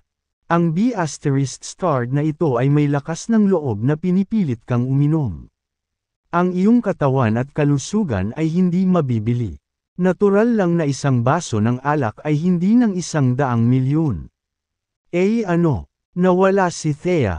Tumingin si James sa tulala pa ring si David at Alisa at sinama nang tingin si David ay nanambalik ang katinuan at nagpilit. Ano ang kinatatayuan mo? Thea, bilasan mo. Ibigay mo sa kanya ang iyong account number. Pagkasabi nun ay lumapit siya kay Alchard. Gumagana ba ang aking account? Kapatid ko siya. Kung tutuusin, ito ay kapareho ng paglilipat ng pera sa akin. Napatingin si Richard kay Jamnes. Agad na binatikos ni James si David. Ano ang ginagawa mo, David? Pera ito ni Thea. Pwede ba namin silang bawiin pagkatapos nilang makapasok sa iyong account? Napaluhas si Richard. Nakatama ang noo niya sa sahig. Napayuko siya ng paulit-ulit. Nakikiusap ako. Thea, bigyan mo lang ako ng account number mo. Ililipat ko agad. Thud. Thud. Thud. Napuruhan na ang kanyang noo. Bumangon ka na. Sinubukan siyang tulungan ni Thea na makatayo. Hindi maglakas loob si Richard. Walang ibang choice si Thea kundi ibigay sa kanya ang account number nito. Hindi nag-aksaya ng oras si Richard at ginawa ang paglipat ng walang saysay. Si Richard ang kasalukuyang patriarch ng Xenozas. Dahil siya ay isang VIP ng mga bangko. Ang kanyang mga paglilipat ay maaaprubahan sa isang iglap. Anuman ang halaga, hindi nagtagal, natanggap ni Thea ang pera. Ang proseso ay tumagal lamang ng 5 minuto. Nakakatuwang makita ang balanse sa kanyang bank account. 2 bilyong dolyar. Ganoon lang. MMS Thea, natanggap mo na ba? Nakaluhod pa rin si Richard sa sahig. Monotonous na nagsalita si Thea. Yes. Pwede na ba akong umalis? Maaari ko bang alisin ang B** starred na ito? Pwede ka. Naiintindihan. Paumanhin. Agad na inutusan ni Richard ang kanyang mga tauhan na buhatin si Augustus na hinimete pa rin at mabilis na lumabas ng silid, pagkaalis nila. Naalala ng Hills ang kanilang sarili. Ang kanilang mga tingin ay nakikipagkwentuhan kay Thea. Alam nilang may malalim na koneksyon si Thea sa mga napaka-impluwensyang tao sa Kensington. Gayunpaman, hindi nila inaasahan na magiging ganito ka-impluwensya siya. Maging ang patriarch ng Xenozas ay nakaluhod sa sahig. Nagmamakaawa na ang bayad niya ng 2 bilyong dolyar bilang kabayaran. Thea, nakatanggap ka ba talaga ng 2 bilyong dolyar? Pinasadahan ni David ng matalim na tingin si Thea. Hindi. Paano iyon? Inikot ni Thea ang kanyang mga mata at sinabing, wala akong natanggap. Ano sa palagay mo ang halaga ng 2 bilyong dolyar? Akala mo ba bibigyan niya ako ng ganun-ganun lang? Pero nag-transfer si Richard habang nakaluhod siya sa sahig. Huwag kang magsinungaling sa akin. Thea, hindi ko kailangan ng pera mo. Kahit gawin ko, 100 milyon lang ang kailangan ko. Mayroon kang 2 bilyon. Pagkatapos ng lahat, anong masama kung bigyan ako ng 100 milyon? Kapatid mo ako. Kabanata 321. Tulala pa rin si Thea. Ang lahat ng nangyari ay hindi kapani-paniwala. Ang Hills ay bumuo ng isang bilog sa paligid niya. Naguguluhang tanong ni Cyrus. Anong nangyayari? Thea, si Richard Xenos ang pinag-uusapan natin. Ang patriarch ng pamilya, siya ay isang taong may mga ari-arian na hindi ng daan-daang bilyon. Bakit siya lumuhad sa harap mo? Tama na, Thea, gaano ka ba talaga ka-impluwensya? Sino ang tumutulong sa iyo sa likod ng mga eksena? Bakit parang takot na takot sa iyo si Richard Xenos? Tumunog ang Hills. Naguguluhan din si Thea. Gayunpaman, inakala niyang ito ang misteryosong Mr. Kayden na gumagawa ng kanyang mahika sa mga anino. Hindi niya alam na magiging napaka-impluwensya nito kahit si Richard Xenos ng North Kensington ay matatakot sa kanya. Phew! Huminga ng malalim si Thea. Umiikot ang ulo niya. Ayaw na niyang isipin pa ang tungkol dito. Ako wala lang. Sa pamamagitan ng paraan. Isang salita ng pag-iingat dito. Huwag sabihin kahit kaninong ang tungkol sa nangyari ngayon.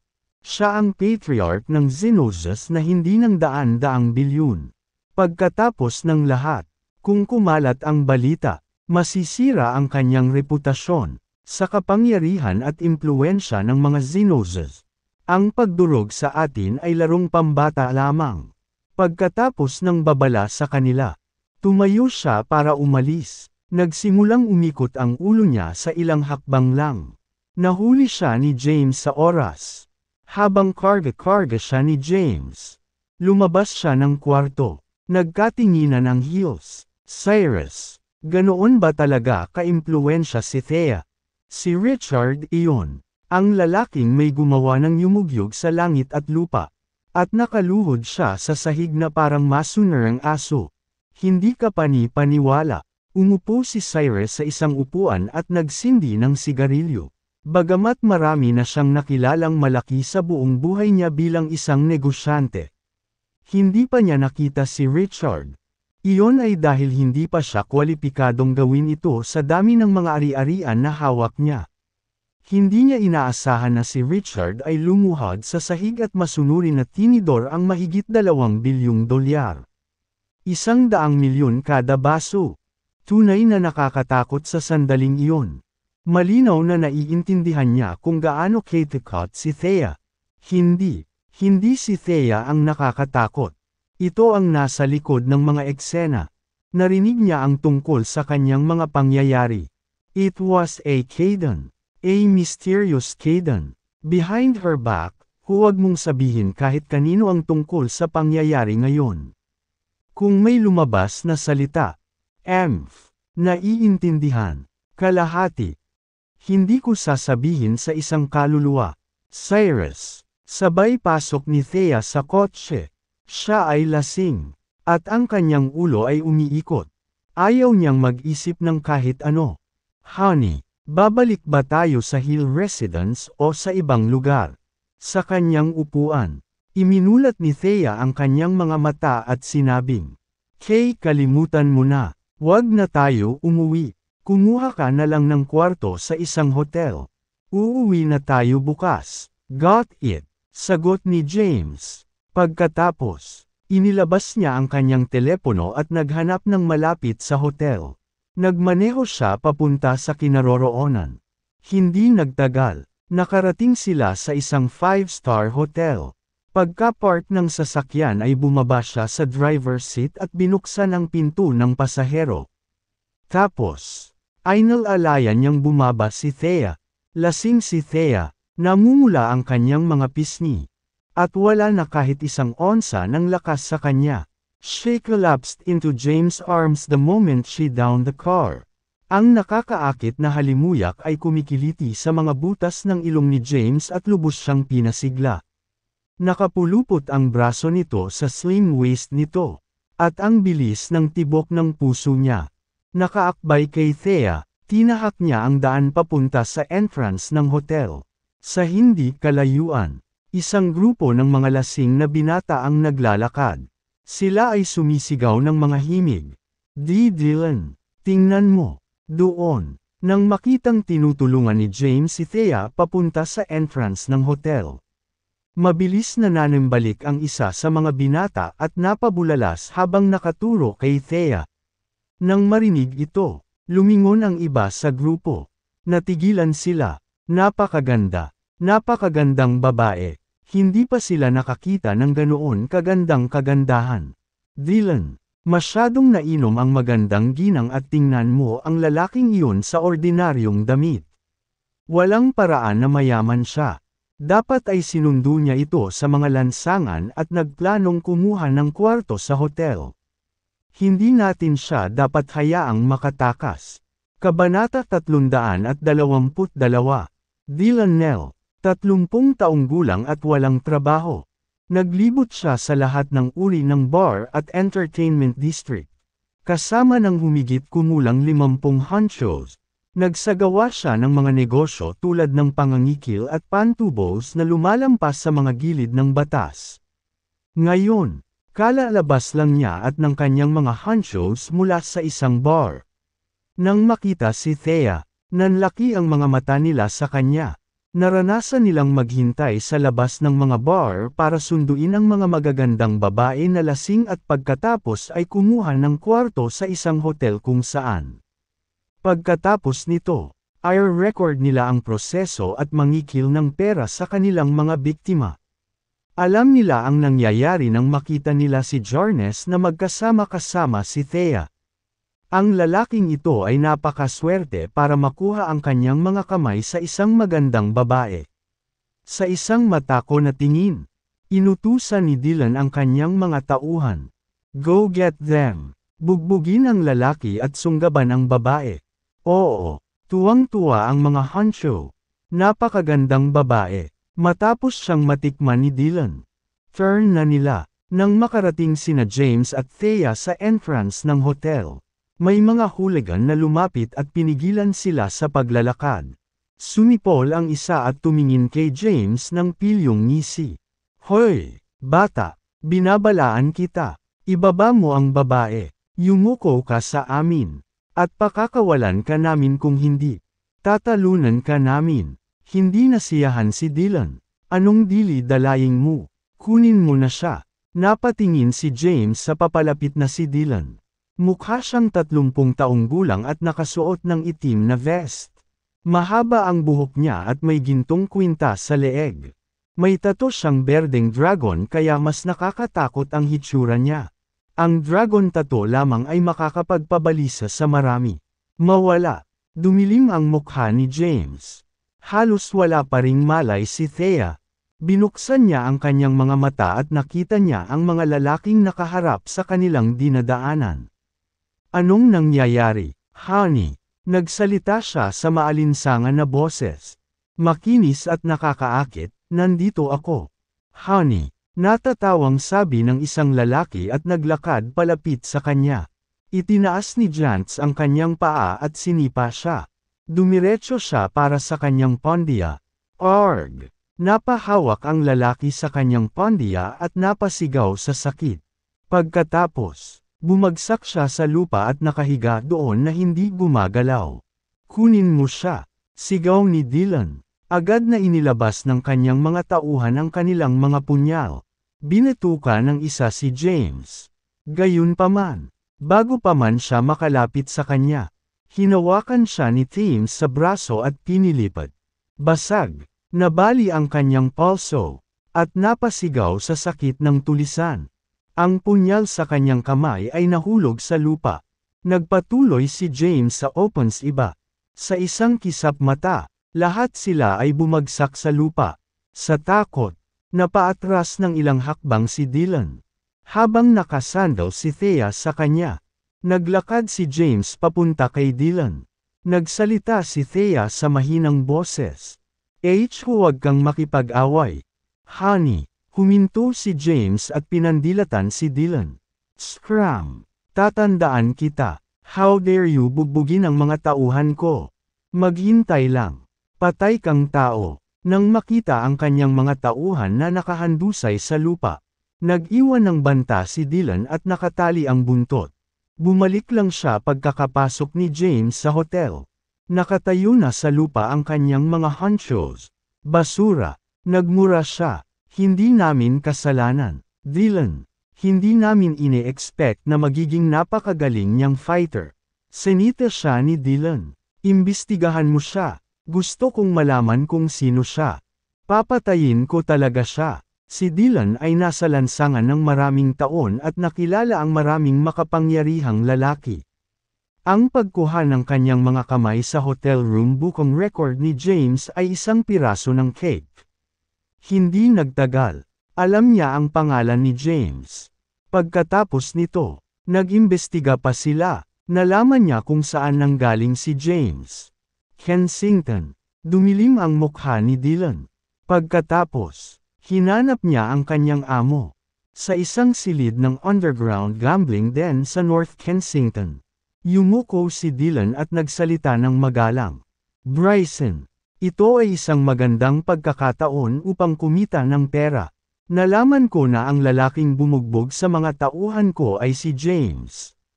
Siya ay mula sa Kensington at narito upang ipagdiwang ang kaarawan ng isang burol. Ang Hills ay may kabuuang mga asset na ilang bilyon. Isang 40 taong gulang na lalaki ang nakaupo sa sofa. Ang kanyang pangalan ay Bryson K. Jazzo. Nagmamay-ari siya ng ilang bar, KTV, at mga sugal. Isa rin siyang loan shark. Nakatingin ka na ba sa Hills? Walang interes na tanong ni Bryson. Umakyat siya sa social ladder sa pamamagitan ng pagpapatuloy ng may lubos na pag-iingat. Hindi niya target ang hindi niya kaya. Gayunpaman, lubos niyang sisirain ang mga magagawa niya. Meron akong. Ang patriarch ng pamilya ay isang retiradong veterano. Mayroon ding ilang opisyal ng gobyerno sa mga nakababatang henerasyon. Ngunit, dahil nasaktan nila ang ating mga tauhan, kailangan nilang magbayad ng kabayaran. Paano kung opisyal sila? Magiging mas maimpluwensya ba sila kaysa sa sumusuporta sa iyo? At saka, I heard James' wife is called Thea Callahan. Siya ay isang magandang babae at pinakamagandang babae sa buong Kensington. Nagpatuloy si Dylan. Tiningnan niya ang background nila. Gayunpaman, siya ay nasa North Kensington. Lahat ng impormasyong natanggap niya ay base sa mga tsismis sa kalye. Wala siyang kaalam-alam sa loob. Wala rin siyang ideya sa katayuan ni Thea sa mga aristokratikong bilog sa Kensington. Siya ay isang babae na walang sinumang nang ahas na masaktan. Tumango si Bryson. Totoo, kahit na opisyal sila, mas maimpluwensyahan pa kaya sila sa amo ko. Sasabihin ko sa boss ko ang tungkol dito. Maaari tayong mangikil ng hindi bababa sa 2 bilyon mula sa Hills. Magbibigay ako ng bilyon sa amo ko bilang respeto. Hihilingin ko rin sa kanya na tulungan kami sa mga anino para i-pressure ang Hills. Gaano karunong? Agad na sinimulan ni Dylan ang pagsuso sa kanya. Tumingin sa kanya si Bryson at malamig na sabi, "Magkagulo, baliin ang mga paa ng iyong mga tauhan at pumunta sa Hills at gumawa ng eksena bukas. Gagantimpalaan ka pagkatapos nito, naiintindihan." Titingnan ko kaagad. Lumakad palayo si Dylan na may masayang ngiti. Sa kanya, ang Hills ay tiyak na mapapahamak. Noon, ilang negosyante matapos kulang ng bilyon-bilyong dolyar ang nabangkarote at ibinilanggo utangin si Bryson. Sa ngayon, nasa hotel si James. Biglang bumagsak si Thea sa kama. Dahil lasing siya, nagsuka siya sa buong bedsheet. Si James ang naglinis ng kalat. Pagkatapos noon, tinanggal niya ang damit ni Thea at dinala sa banyo para linisin. Nanambalik ang katinuan ni Thea habang nakababad sa tubig sa bathtub. Nakalubog ang buong katawan niya sa tubig na tanging ulo lang ang nasa itaas. Tumingin siya kay James at namula. Hindi man lang nakaramdam ng awkward si James. Tinitigan niya ang pananabik na parabang ito ay isang magandang gawa ng sining. "Honey, bidalhan mo ako ng towel. Tapos na akong mag-shower. Masyadong mainit dito." Ang namumula niyang mukha ay nanginginig sa pawis. Nahihiyang bamulong siya sa mahinang boses. Dinalhan siya ni James ng tuwalya. Sabi ni Thea na may masamang tingin. "You should leave. Honey, lasing ka na tulungan kita. Ako ang asawa mo. Kung tutuusin, hindi ako tagalabas." Sige. Tumango si Thea. Tumayo siya. Habang nakatayo siya, bumungad sa harapan ni James ang hubog niyang anyo. Ramdam ni James ang pag-agos ng dugo sa kanyang mga ugat. Muntik na siyang mag-nosebleed. Paglabas pa lang ni Thea sa bathtub, na-miss niya ang kanyang paa at nahulog. Mabilis na gumanti si James at mabilis na humawak sa kanya. Damang-dama niya ang makinis at makinis nitong balat. Nanginginig si Thea, at nanigas ang katawan. Kahit na ang yamakap sa kanya ay ang kanyang asawa. Hindi siya komportable at nahihiya. Sinubukan niyang pakalmeyan ang sarili. "Thea, asawa mo ito. Normal lang sa mag-asawa na magkaroon ng skin contact." Sinubukan niyang kumbansihin ang sarili. Noon lang niya na-relax ang tensyonado niyang katawan. Tumingin siya kay James at ngumiti. Mapang-akit na tanong niya. "Honey, mukha ba akong masarap?" Ang kanyang mga salita ay nakakaakit. Hindi na nakita si James. Kabanata 324. Naisip ni Thea na masyadong monotonous ang relasyon nila ni James. Sinimulan niyang asarin si James. Hindi niya alam kung gaano kalakas ang kanyang mga salita. Ang matigas na labanan na si James ay napaamo lamang ng isang pangungusap. Napalunok si James. Oo, namumula na sabi ni Thea. G, paalisan mo ako dito. Naalala ni James ang sarili at mabilis na binuhat si Thea palabas ng banyo. Pagkatapos ay inilagay siya nito sa kama. Samantala, agad namang tinakpan ni Thea ang hubad na katawan ng kumot. Namumula ang pisngi. Ngumiti siya kay James. Gabi na ngayon. Dapat na tayong matulog. Oh, humiga si James sa kama. Gamulong si Thea sa kabilang side habang nakatalikod kay James. Kahit na sinindihan niya ang mga pangalan sa loob ni James, pinili niyang huwag patayin ang mga ito.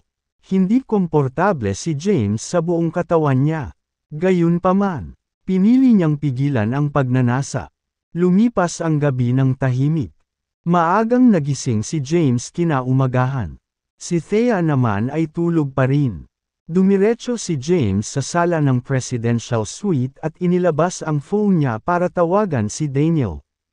Inutusan niya na utusan si Chase na magpadala ng mga premium na sigarilyo at mula sa rehiyon ng militar sa tirahan ng Hill. Pagkababa ng tawag, umupo siya sa sofa at naglaro sa phone niya. Hindi nagtagal, lumabas ng kwarto si Thea. Nakabihis na siya, gayunpaman. Ang kanyang buhok ay magulo. Mukha siyang kaibig-ibig pagkagising.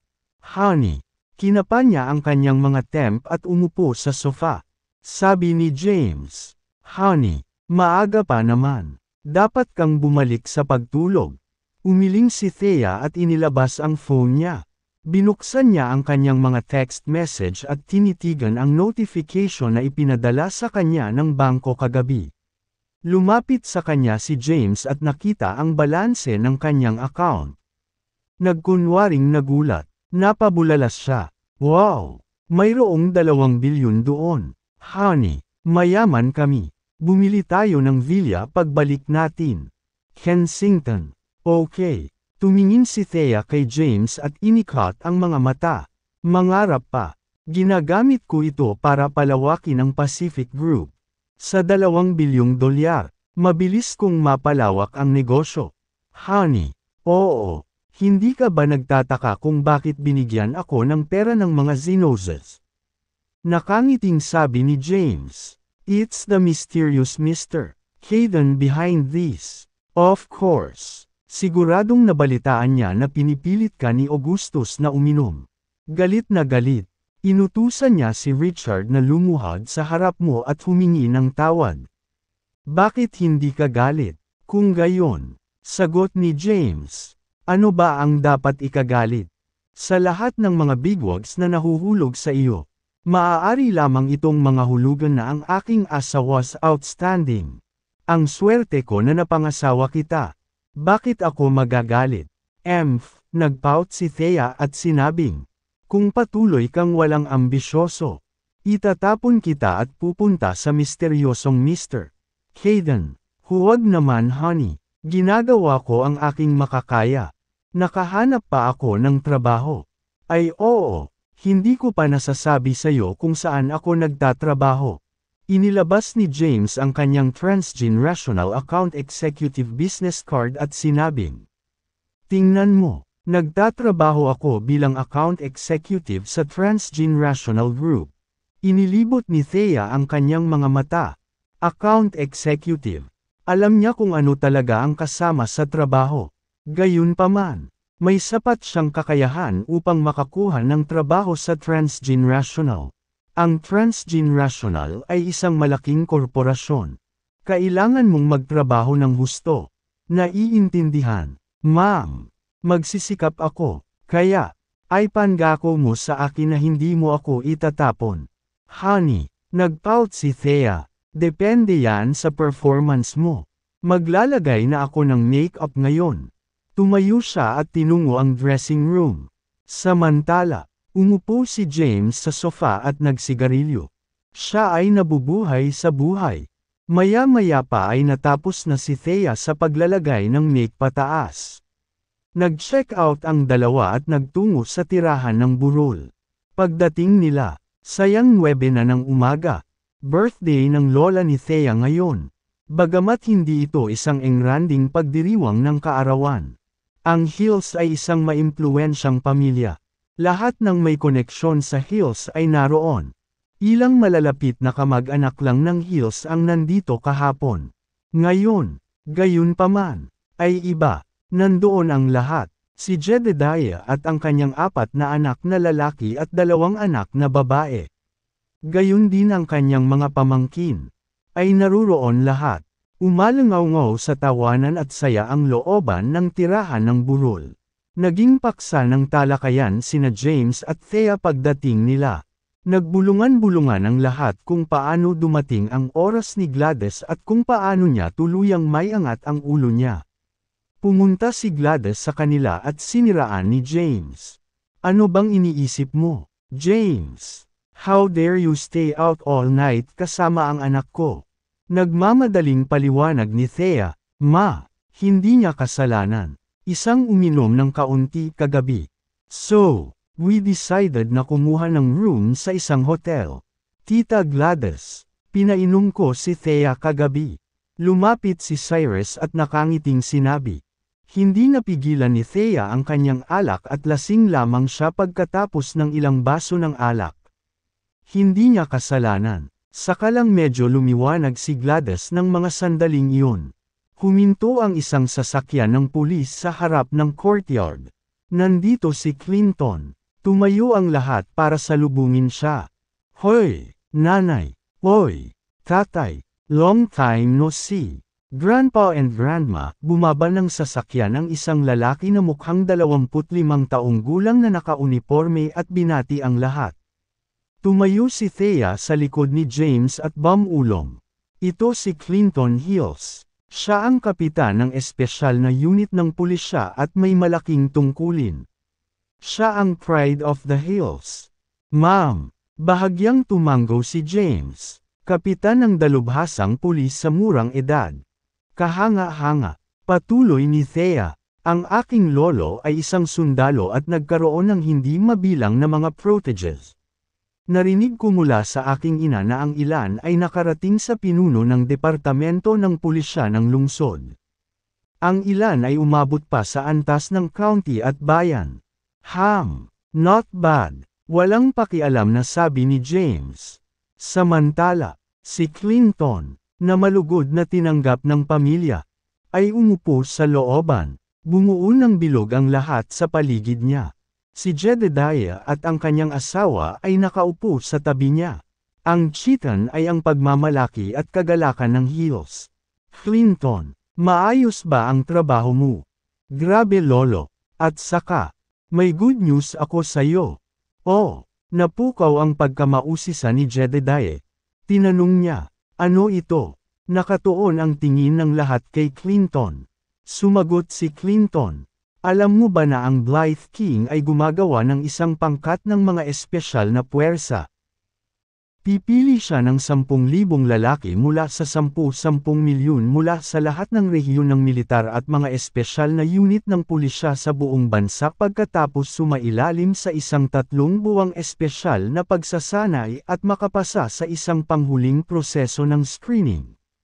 Opisyal na tayong magiging bahagi ng pangkat ng mga espesyal na puwersa. Hindi lang iyan. Ang Chief Instructor ng Special Forces ay, hulaan mo kung sino. Lolo, binuo ni Clinton ang pananabik. Nagtanong si Jedediah, sino? Baka ito ang Blythe King. Nang marinig ito, ngumiti ng husto si Mrs. Hills. Clinton, ikaw ang ipinagmamalaki ng aming pamilya. Malapit mo nang makilala ang Blythe King. Umiling si Clinton at sinabing, hindi ito ang Blythe King. Ito ay ang Black Dragon General ng Southern Plains. Nakatatapos lang italagang general noong 1 taon. Habang nagsasalita si Clinton, hindi niya maiwasang matuwa. Iyan ang Diyos ng hukbo at pananampalataya ng lahat ng mga sundalo na pinag-uusapan natin. Pero, walang nakakaalam kung ano ang hitsura niya. Sinabi sa amin ng Blythe King na makikilala namin siya kung sasali kami sa Special Forces Team. Si Jedediah ay isang veterano na si Mrs. Hills ay nagtatrabaho din sa militar noong bata pa siya. Bagamat nagretiro na sila, Alam nila ang kabayanihan ng Black Dragon. Clinton, makikilala mo ba talaga ang Black Dragon General? Siya ang Diyos ng digmaan ni Saul. Kung wala siya, matagal nang bumagsak ang Southern Plains. Hindi ko makita ang Black Dragon sa aking panaginip. Ang mga kabataan ng Hills ay nagsuot ng nakakainggit na hitsura. Samantala, nagpatuloy si Clinton sa pananabik. Magsisikap ako at sasali sa pangkat ng mga espesyal na puwersa para makilala ko ng personal ang Black Dragon. Sinasabi ng mga alingawngaw na ang kanyang lakas ay walang kapantay. At ang kanyang mga kasanayan sa medikal ay walang kapantay. Nagsimulang talakayin ang lahat ng Black Dragon. Si Zara lang ang nakilala kay James ng tahimik. Sino ang mag-aakalang ang Black Dragon ng kanilang talakayan ay naruroon sa eksena? Gayunpaman, hindi nang ahas si Zara na ibunyag ang pagkakakilanlan ni James. Si James ay palaging nananatiling mababa ang profile at hindi kailanman naglabas ng kanyang pagkakakilanlan hindi nagtagal. Ang mga miyembro ng pamilya ng Hills ay unti-unting nagtipon sa venue. At ang villa ay naging masigla. Kasabay nito, sa villa ng mga Zenoses, si Richard Zenos ay isang nagtaas-baba sa sala. Kagabi, nakatanggap siya ng balita na ang mga nakatataas ay nagbabalak na sugpuin ang mga Zeno sa kanyang pag-uwi. Ang mga Zenoses ang numero 1 sambahayan sa Kensington. At marami silang miyembro ng pamilya sa militar, puwersa ng pulisya, at maging sa mga departamento ng gobyerno. Ang taong nag-abiso kay Richard ay isang mataas na ranggo ng militar at isang mahalagang pangunahing miyembro ng Zenoses. Ipinaalam sa kanya na ito ay dahil sa tinangka ng Washington na ay bully ang mga customer sa primary pharmacy kahapon ng umaga ngunit nakasakit ng isang taong may malaking impluensya. Inimbestigahan ni Richard ang nangyari at halos himatayan sa galit matapos malaman ang mga taong nasaktan ni Washington ay sina James at Thea. Hindi siya makatulog buong gabi. Maraming tao ang nagkukumpulan sa sala ng villa. Ang mga naruroon ay mga pangunahing miyembro ng Zenoses. Richard, mag-isip ka ng solusyon. Boses ng isang nasa katanghaliang gulang na lalaki. Isang solusyon. Anong solusyon ang maaari kong gawin? Lahat ng ito ay dahil sa walang kwentang anak mo. Siya, maaaring makasakit ng sinuman maliban kay Thea. Nandoon si Key, at gayon din ang kanyang kasintahan. Si Juliana, bahagya siyang nataranta. Anong espesyal kay Thea? Bakit hindi nila siya masaktan? Kakakilala lang niya kagabi ni Thea. Anong nangyayari tito? Bakit hindi ma-offend si Thea? Ano ang kinalaman nito sa mga Zenoses? Oo, anong background niya? So what if na-offend natin siya? Kami ang mga Zenoses at hindi natatakot sa anuman. Mamamatay na si Richard sa gulat. Ngunit ang mga Zenoses ay walang pakialam sa sitwasyon. So what if na-offend natin siya? Kilala mo ba kung sino si Thea? Tumawag si Zack at kinumpirma na ang asawa ni Thea ay ang Black Dragon ng Southern Plains. Kikilos si General Nolan laban sa ating buong pamilya sa isang tawag sa telepono mula sa Black Dragon kung sasaktan mo siya. Ang kanyang mga salita ay nagdulot ng matinding pagkabigla sa mga miyembro ng pamilya. Itim na dragon. Ang asawa ni Thea ay ang Black Dragon. Nagulat din si Naki at Juliana sa ang kasumpa-sumpa na basura ay ang Souls War God. Ang general ng Southern Plains ang Black Dragon. Richard, isa lang ang option natin ngayon. Birthday ngayon ng lola ni Thea. Maghanda tayo ng mapagbigay na regalo at pumunta kaagad sa villa ng Hills para humingi ng tawad kay Thea ng personal. We'll be fine kung mapatawad tayo ni Thea. Napaisip si Richard. Si Thea lang ang nakapagligtas sa mga Zenoses. Naisip niya nakakaunti lang ang nakakaalam tungkol sa pagkakakilanlan ni James bilang Black Dragon dahil nabalitang isa siyang walang kwentang manugang. Nabanggit din ni Zack na sobrang pinahahalagahan ni James si Thea. At lahat ng ginawa nito ay nakasentro sa kanya. Bukod pa rito, Sinabi rin ni Zack na napaka-low profile ni James at ayaw niyang malaman ng iba ang tunay niyang pagkatao na mabilis. Maghanda ng ilang regalo. Pupunta agad ako sa Villa ng Hills. Kinailangan ni Richard na personal na bisitahin ang Hills upang batiin ang kaarawan ng lola ni Thea at magmakaawa kay Thea na patawarin sila upang mailigtas ang Xenozas mula sa pagkawasak. Kasabay nito, sa rehiyon ng militar, katatapos lang ayusin ni Chase ang ilang mga dokumento. Sinulyapan niya ang oras at agad na nag-utos sa kanyang mga nasasakupan. Maghanda ng ilang premium na tabako at masarap na alak. Pupunta ako sa Villa ng Hills. General, ang ibig mo bang sabihin ay ang Villa ng Hills? Tanong ng isang adjutant. Oo, ang Villa ng Hills. Huwag ka na masyadong magtanong. Sinulyapan ni Chase ang adjutant at sumagot. Tumango ang adjutant at nagmamadaling sinabi. Ihahanda ko na sila ngayon. Gayun din. General, gusto mo bang sumakay sa sasakyang militar o pribadong sasakyan? Isang pribado. Hindi niya gusto ang mga bagay na masyadong marangya. Mayroong dalawang layunin para sa kanyang pagbisita sa Hills upang ibalik ang sertipiko ni James at magpadala ng pre-inluan na tabako pati na rin ng alak sa kanya. Nabanggit na ni Tonil na matatapos na ang career niya kapag sinisisi siya ni James sa pagiging late. Bagamat siya ay nangungunang tauhan ng militar, sila ay may star badge lamang sa kanyang balikat. Mayroong hindi mabilang na mga tao na may star badge sa kanilang mga balikat. Samantala, may 5-star badge si James sa kanyang mga balikat. 5 tao lamang sa buong bansa ang umabot sa ganoong ranggo. Ang isang 5-star commander ay madaling tanggalin ang isang 1-star general sa isang salita lamang nang hindi kinakailangang ipaalam ang pinakamataas. Commander sa pagsulat, the Xenos and Chase were all preparing gifts to bring to the Hills Villa personally. Hindi rin nakaimik sina Bjorn at Bryson. Inagaw ni James ang 1,000 taong gulang na hari ng ginseng na pag-aari niya. Kaya, binalak ni Bjorn na maghayganti sa kanya. Samantala, gusto ni Bryson na samantalahin ang pagkakataong ito para mangikil ng pera mula sa Hills at mas mabuti pa, gawing bangkarota ang kanilang pamilya. Kabanata 327. Bago kumilos, sinisiyasat ni Bryson ang background ng Hills.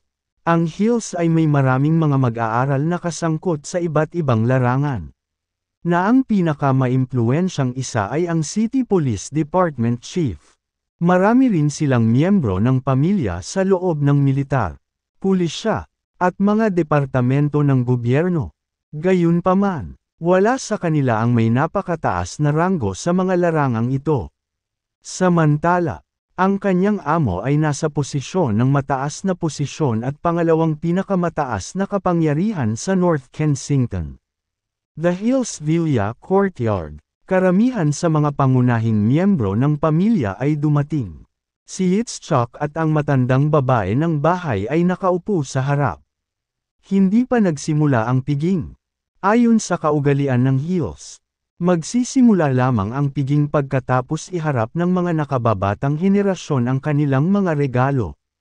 Humakbang si Cyrus at inilabas ang regalong inihanda niya kanina. Lola, alam kong binibigyang pansin mo ang iyong kalusugan. Partikular akong naglakbay sa Kensington at binili ang mga suplementong pangkalusugan na ito sa mataas na presyo. Wow! Formula ba ito na personal na nireseta ni Dr. Fallon? Ang matandang babae ay nakasuot ng pulang damit pang pista. Kahit na siya ay 80 taong gulang. Namuhay siya ng isang malusog na buhay at mukhang puno ng enerhiya. Nagulat siya nang marinig niya ang mga pandagdag sa kalusugan ay mula mismo kay Dr. Fallon. Yeah, it cost me more than $100 million. Nakangiting sabi ni Cyrus. Sa katotohanan, ang mga pandagdag sa kalusugan na ito ay hindi personal na inireseta ng henyong doktor kundi ng isang matandang doktor. Ang mga appointment ni Jay Fallon ay ganap na naibuk ng maraming taon ng maaga. Imposible para sa kanya na makakuha ng appointment. Kaya naman, naghanap siya ng isang kilalang doktor. Binigyan siya ng mga pinakabagong ulat ng pagsusuri sa katawan ng matandang babae. At nagreseta ng ilang pandagdag sa kalusugan para sa kanya. As expected from Cyrus, nakilala mo pa ng personal si Dr. Fallon. Narinig ko na hindi madaling mag-schedule ng appointment sa henyong doktor. Maraming mayayamang tao ang sumubok na mag-book sa kanya ngunit kailangang maghintay ng ilang taon. Ang ilan ay hindi nabuhay ng sapat para makita siya kahit isang beses. Si Cyrus ay siguradong kaya. May magaling na anak si Rigoberto. Nagsimulang purihin siya ng mga miyembro ng pamilya. Malawak ang ngiti ng matandang babae at pinuri siya, na nagsasabing, "Napakaganda mong apo, Cyrus. Salamat sa regalo, Lola. Gaano man kalaki ang nagastos. Sulit ito basta't masaya ka. Lolo, dinalhan kita ng isang sikat na painting." Isa pang apo ang nagbigay ng kanyang regalo. Agad na napawi ang ngiti ng matandang babae. Ngunit tumango pa rin ito bilang pagkilala sa kanya. Kasunod nito, ang iba pang mga kabataan ng Hills ay nagbigay ng kanilang mga regalo sa kaarawan. Bukod sa mahalagang regalo ni Cyrus, ang iba pang mga regalo ay masyadong karaniwan. Bahagyang tumango ang matandang babae nang iharap sa kanya ang mga ito. Ngumiti si Thea at inilahad ang kanyang diwa. "Lola, may inihanda na rin akong regalo para sa iyo. Ito ay 1,000 taong gulang na ginseng. Ito ang pinakamahalagang kayamanan ng herbal biotech." With that said, inutusan ni Thea si James na buksan ang box. Agad na binuksan ni James ang kahon.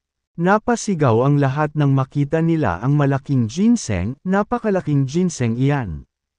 Malaki ang halaga nito. Magkakahalaga ito ng hindi bababa sa ilang milyong dolyar.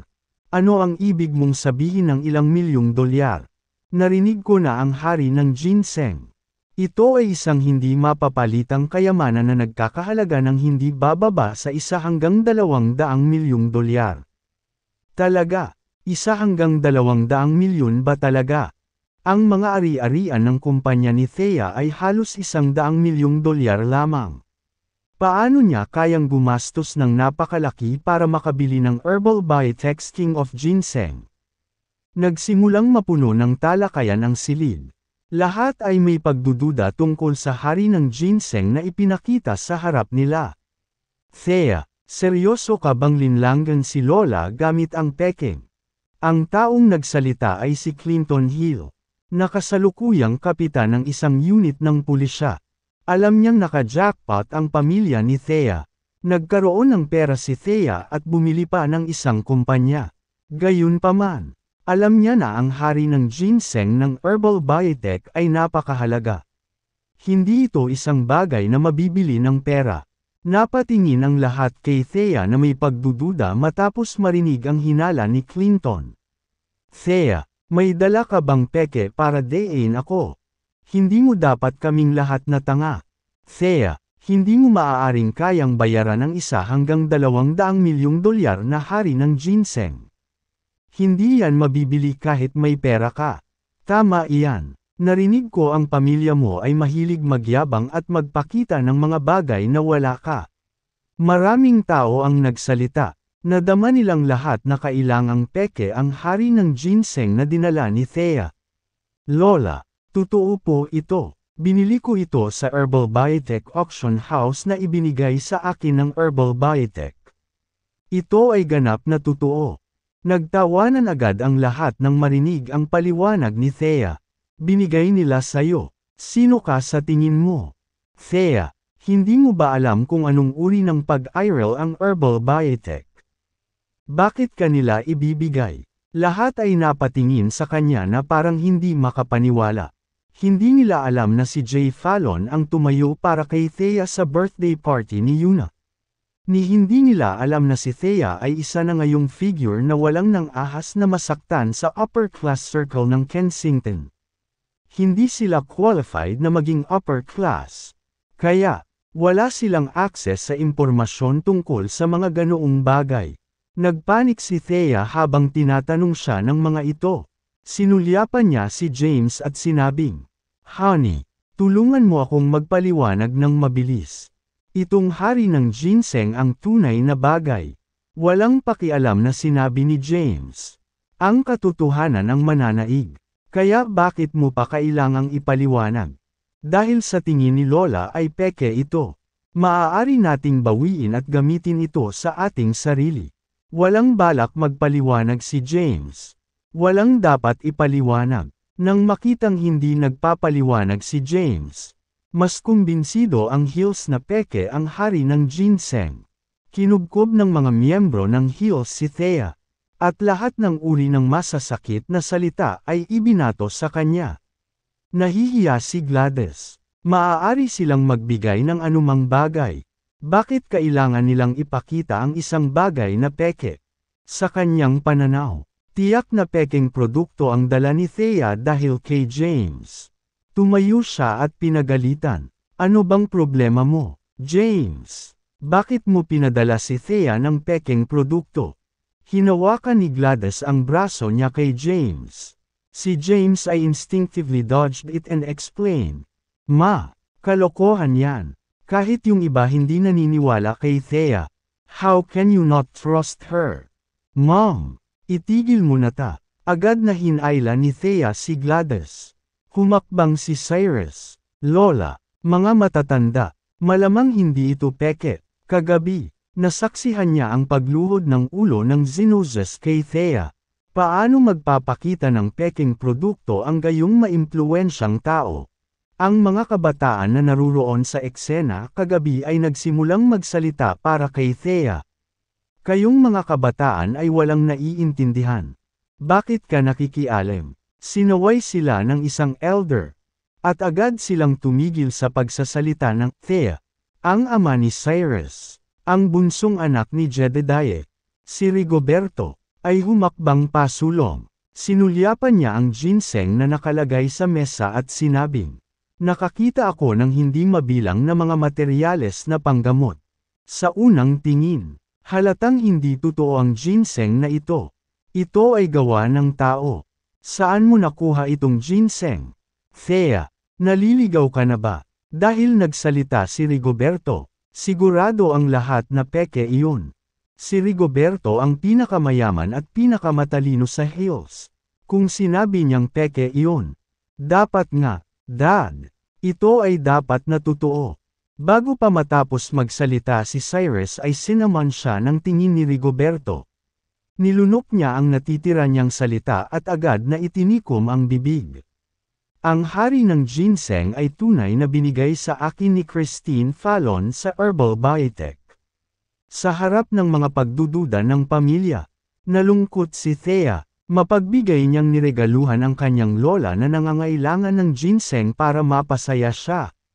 Sa halip, inakusahan siya ng mga ito na nagdadala ng pekeng regalo. Sino ka sa tingin mo, Thea? Sa tingin mo ba ay isang tao kapag katapos makakuha ng isang masamang kumpanya? Imposible para sa iyo na magbigay ng isang bagay na hindi bababa sa ilang daang milyong dolyar ayon sa gusto mo. Panay ang bash sa kanya ng mga tito at tiya ni Thea. Maging si Gladys ay sumama sa kanila at pinagalitan si James.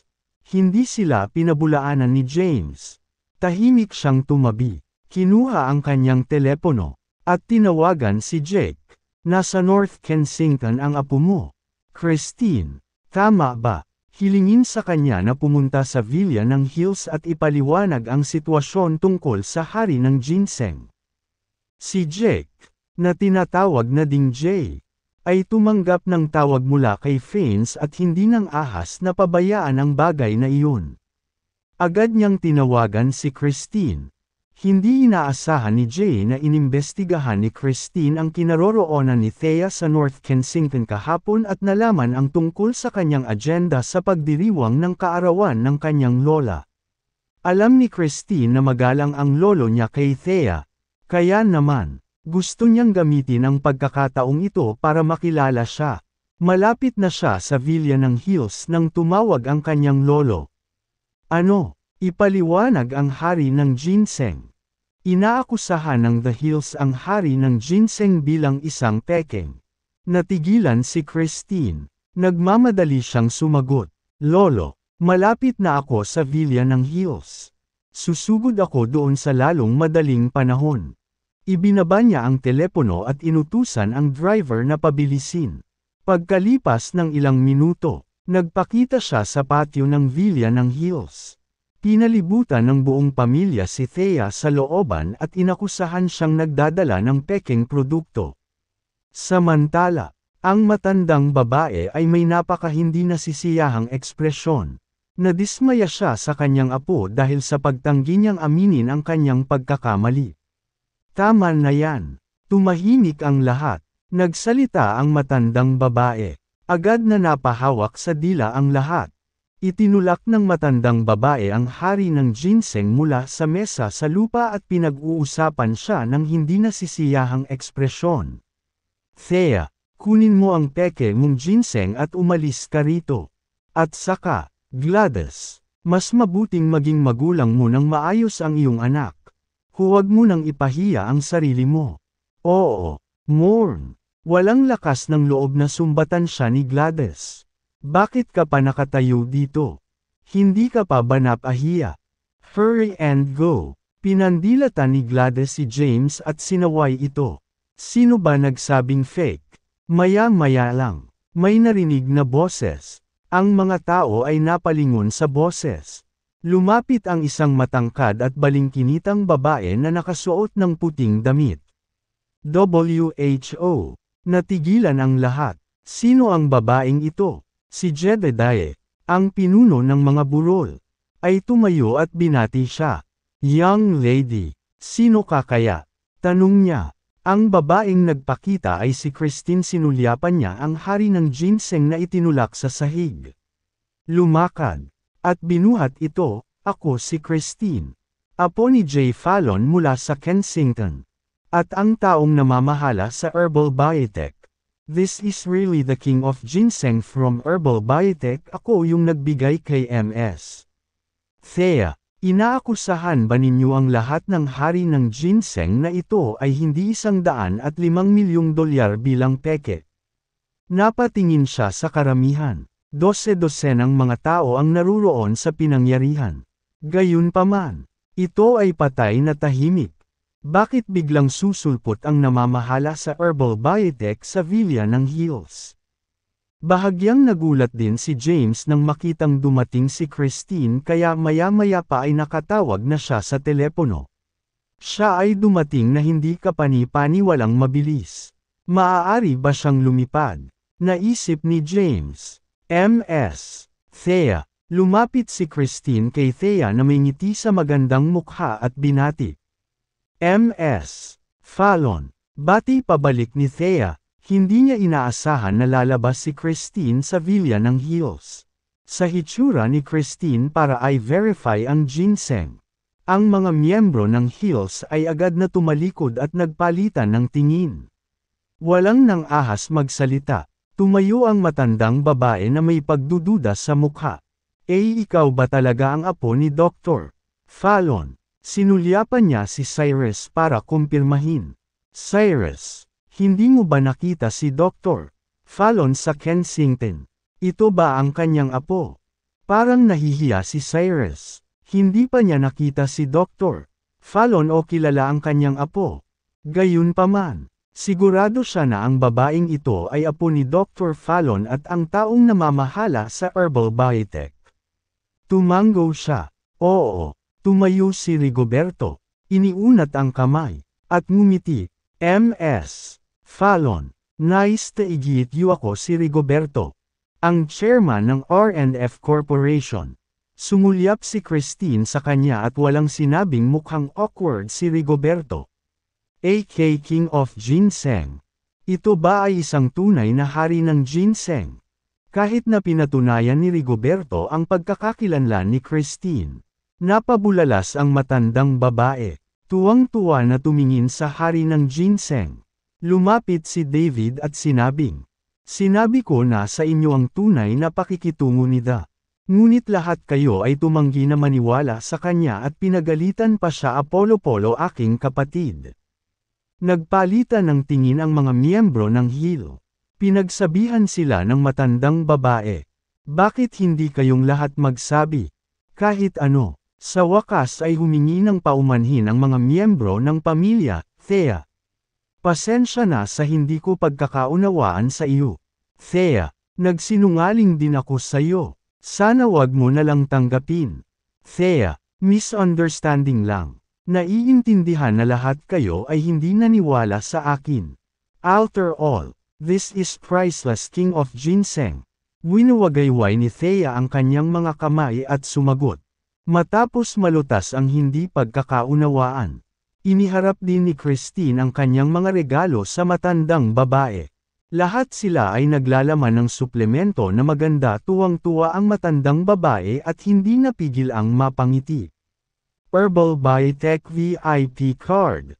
Gamit ang card na ito, hindi mo kailangang gumawa ng appointment para makita ang lolo. Ang aking lolo ay nagbigay lamang ng 1 dosina o higit pang mga card sa iba. Lahat ng miyembro ng Hills ay nasa sabik na marinig ito. Ang isang Herbal Biotech VIP card ay isang napakagandang regalo. Ngumiti si Crescent kay Thea. Nagpalitan ng ilang salita, at umalis. Hindi na niya kailangang manatili pa pagkatapos niyang may hatid ang mga regalo. Pagkaalis niya, nagulat pa rin ang Hills sa mga regalo ni Christine. Wow! Napaka-lively dito.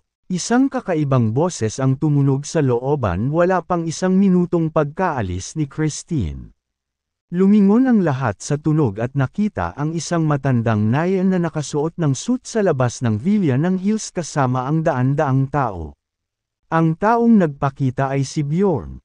Hindi siya pinansin ni James at nakipagkumpetensya para sa 1,000 taong gulang na hari ng ginseng sa auction. Ang taong gulang na hari ng ginseng ay mahalaga para sa medikal na komperensya sa Kensington.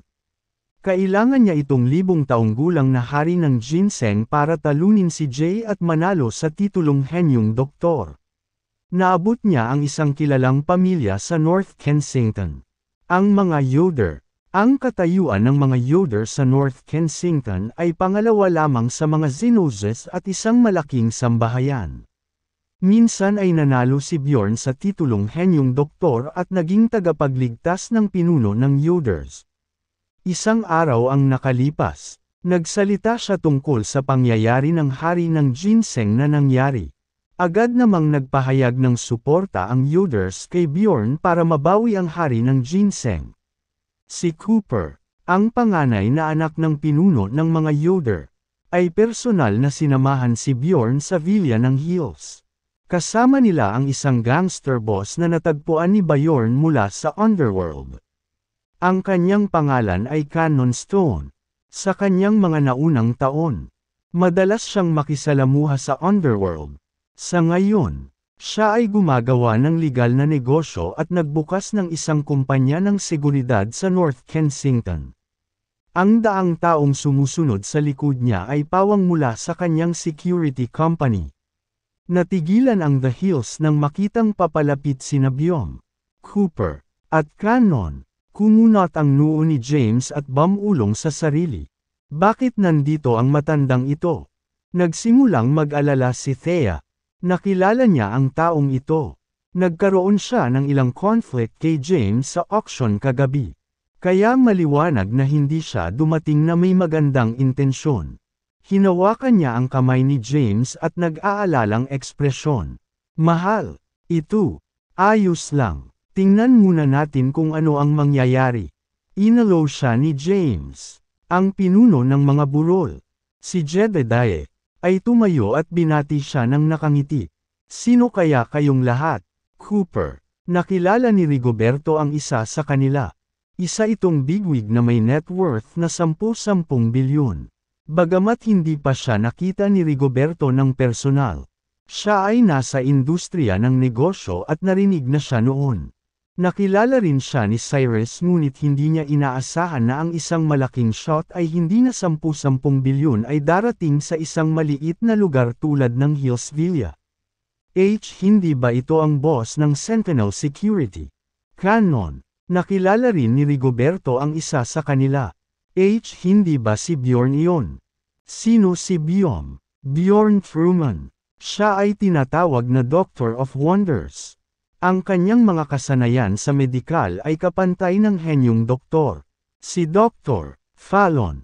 Kinikilala rin siya sa buong mundo bilang isang mahuhusay na doktor. Isa-isang ibinunyag ang pagkakakilanlan ng mga biglaang bisita. Narinig ng matandang babae ang usapan ng mga tao at masayang ngumiti nang malaman na mga bigwig ang mga ito.